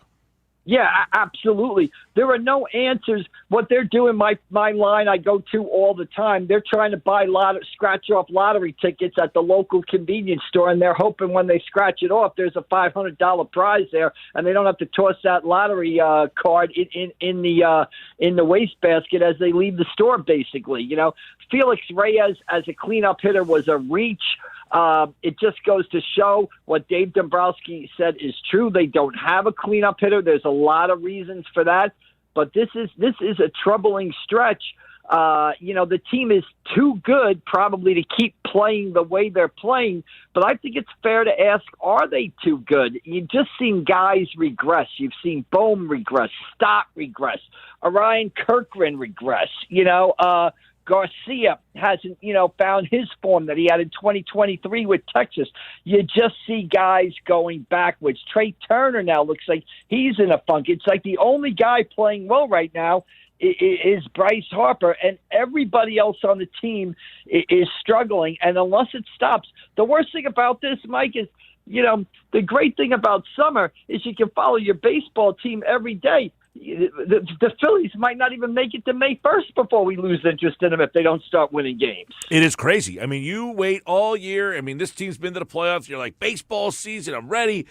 You're right. By May 1st, the season is essentially over if they get swept here. Now, maybe they get themselves on a wild card, but they're the worst team in baseball right now, Mike. They're the worst team in the league. Right, and that's saying something considering how the Mets played. Now, the Mets have won 2 in a row after their 12-game losing streak. So, have the Mets righted the ship? I don't know. Maybe the Phillies can do the same exact thing. But they're just right now, I wouldn't say they're almost a must-watch right now, and not in a good sense. It's like watching a car crash or watching a train crash or watching something run off the tracks. It's like you can't look away. You're kind of transfixed by what they're doing and how they're sort of inventing ways to lose, basically. And it's got, again, is it realistic to expect them to turn around and win 9 or 10 in a row? No. But it is realistic if they are going to turn it around to start winning series, start taking 2 of 3, and this weekend would be a great place to start. And it'll be interesting to see what Wheeler looks like, because from some of his comments, I don't even think he knows quite what to expect, and understandably so when he walks out on the mound tomorrow. Mike, this feels like the Halladay when he went from Cy Young contender to he was done.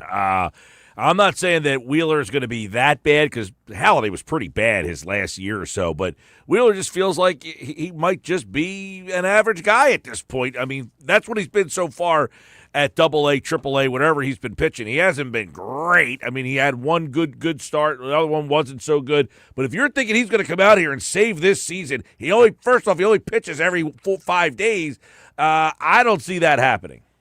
Yeah, absolutely. It'll be interesting to see. Wheeler is a guy who we got used to seeing, and he was used to pitching at 96, 97 miles per hour. How many times did we see him in the 7th and 8th inning dial back and go 97, 98 miles an hour, basically, and able to throw that fastball by people? And right now in his minor league rehab starts, he's throwing 92, 93. I think Zach Wheeler has the talent to be able, or the baseball smarts to maybe, if anybody can survive that dip in velocity, let me say it this way, I think Wheeler can. But there's a big difference between throwing the baseball at 96, 97 and throwing it at 92, 93. It's only 3 or 4 miles per hour, but that is a huge difference. So we'll see how Wheeler kind of deals with that. All right, Mike McGarry from the Press of Atlantic City, pressofac.com. Busy weekend. The Sixers play tonight and on Sunday. Now, Embiid is out tonight. When we talk on Monday, the series will be 3-1 Boston Celtics. I just don't think – I think the Sixers kind of caught the Celtics by surprise in Game 2. I think it gives the Sixers a little bit of or gives the Celtics a little bit of a wake-up call. I just think they're a superior team. They didn't shoot the ball well the other night. Maybe they took the Sixers a little lightly. I expect the Celtics to kind of reassert their dominance here in this series. Although I will say, if you are a Sixers fan, what you hope is you take a look around the rest of the NBA. The Hawks are up. The Timberwolves are up. So maybe the Sixers can kind of jump on that bandwagon a little bit.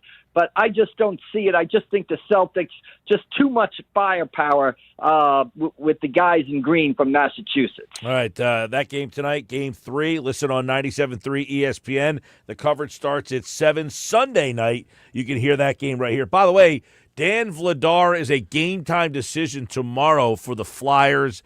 And that game tomorrow night at 8 o'clock on 97.3 ESPN. All right, Mike, I know coaches versus cancer. Got some weather. Hopefully that will stay out of the area, but it's a busy weekend for the local sports. Yeah, it's a great event at the Jerome Avenue Fields in Margate. Coaches versus Cancer Classic raises money for the American Cancer Society, also gives out 4 $2,500 scholarships to local players or managers on high school baseball teams whose lives have been impacted by cancer. Mike Edwards of Holy Spirit, the Holy Spirit head coach, does a great job with this event.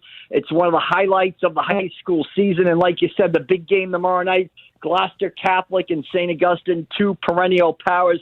They are to kind of coaches versus cancer classic what the Atlantic City Pleasantville game is to the Battle by the Bay. We don't have to worry about the Battle by the Bay being rained out. Some iffy weather predicted for this weekend, but you can check out pressofac.com. We'll keep you updated with the schedule. Hopefully the rain stays away and we can get this great event in this weekend. Yeah, I know they did a couple changes to the schedule today in anticipation, so we'll see what that weather's like. Mike and I will be on the call tomorrow in the Game Changer app for St. Augustine and Gloucester Catholic, so if you want to watch the game, if it's a little too chilly or wet out there, you can watch that game on the Game Changer app, and we'll have all the action for you there. Mike, I look forward to that as always, and I look forward to catching up with you on Monday. All right, Michael, we'll see you down the road. Thank you. I'll see you tomorrow night and then down the road after that. All right, man. There he is, Mike McGarry, Press of Atlantic City, pressofac.com. And don't forget, you can check out all the games this weekend on the Game Changer app. If you want to watch any of the games, the schedule is posted for the Coaches versus Cancer over on our website, 973ESPN.com. So you can check out the schedule over there. And if you want to watch any of the games, you got the Game Changer app. You can download the app and put in Coaches versus Cancer 2026 Invitational or Coaches versus Cancer Invitational 2026. I think that's the way that it's worded. You go to our website. It explains how to do it there. And you can watch all the video of the games happening now from Margate over at Jerome Avenue Fields, all of the games. I think there's 13 games scheduled overall that started yesterday. So check that all out on the Game Changer app. All right, by the way, Dan Vladar is a game-time decision tomorrow night for the Flyers. Now, when I hear game-time decision, I would imagine he will not play. He had that right arm injury, and I talked about it yesterday. That injury worried me. He reminded me a lot of like Forrester. Now, Forrester left the game immediately, and we didn't see him again.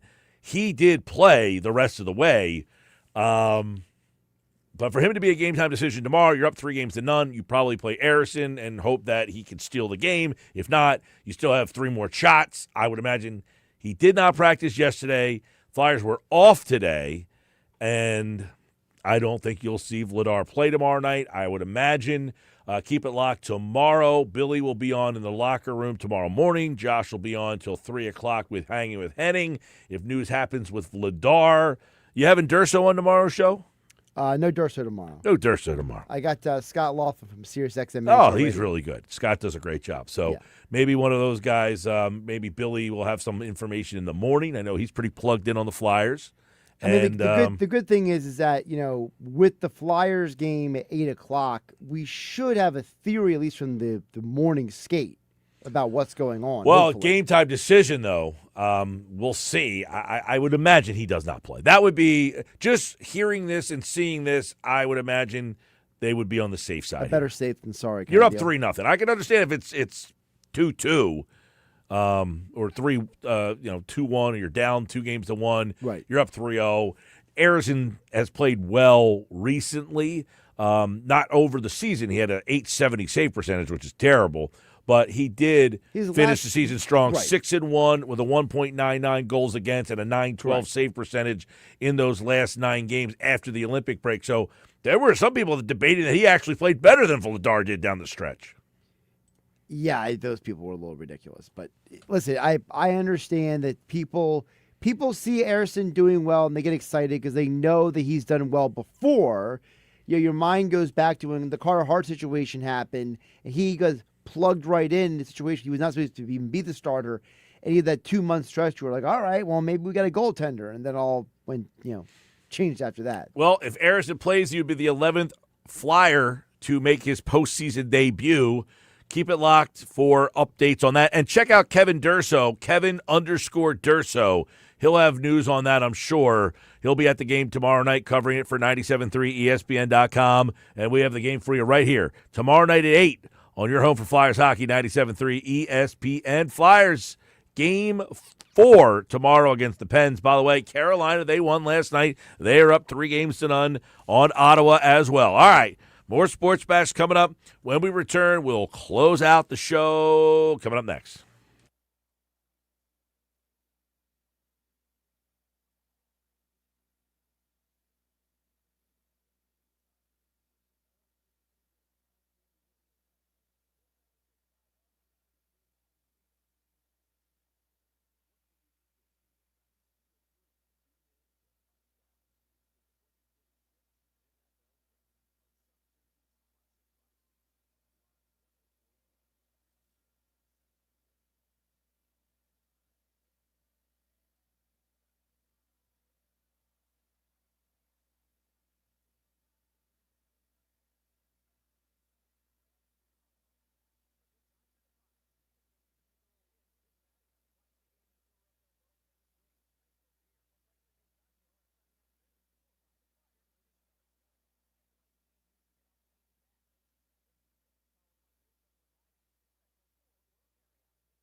All right, getting out of here on this Friday night. Hope everybody has a great weekend. A lot of fun this weekend with all the games. You got Flyers tomorrow night, Sixers tonight, Sixers Sunday.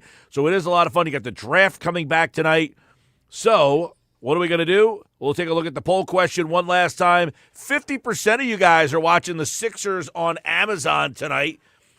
39% are going draft, and just 11% are going to watch the Phillies on Apple TV tonight. Sixers on Amazon, Phillies on Apple TV, and the Eagles NFL Draft. We have Sixers coming up at 7 o'clock on 97.3 ESPN. If you're looking for the draft and you want to listen to every pick, Rock 104.1 and the Rock 104.1 mobile app, you can listen over there, or listen to the Sixers, and when the Sixers is done, we will pick up we will pick up the draft in progress. Have a great weekend, everybody. I'll talk to you Monday.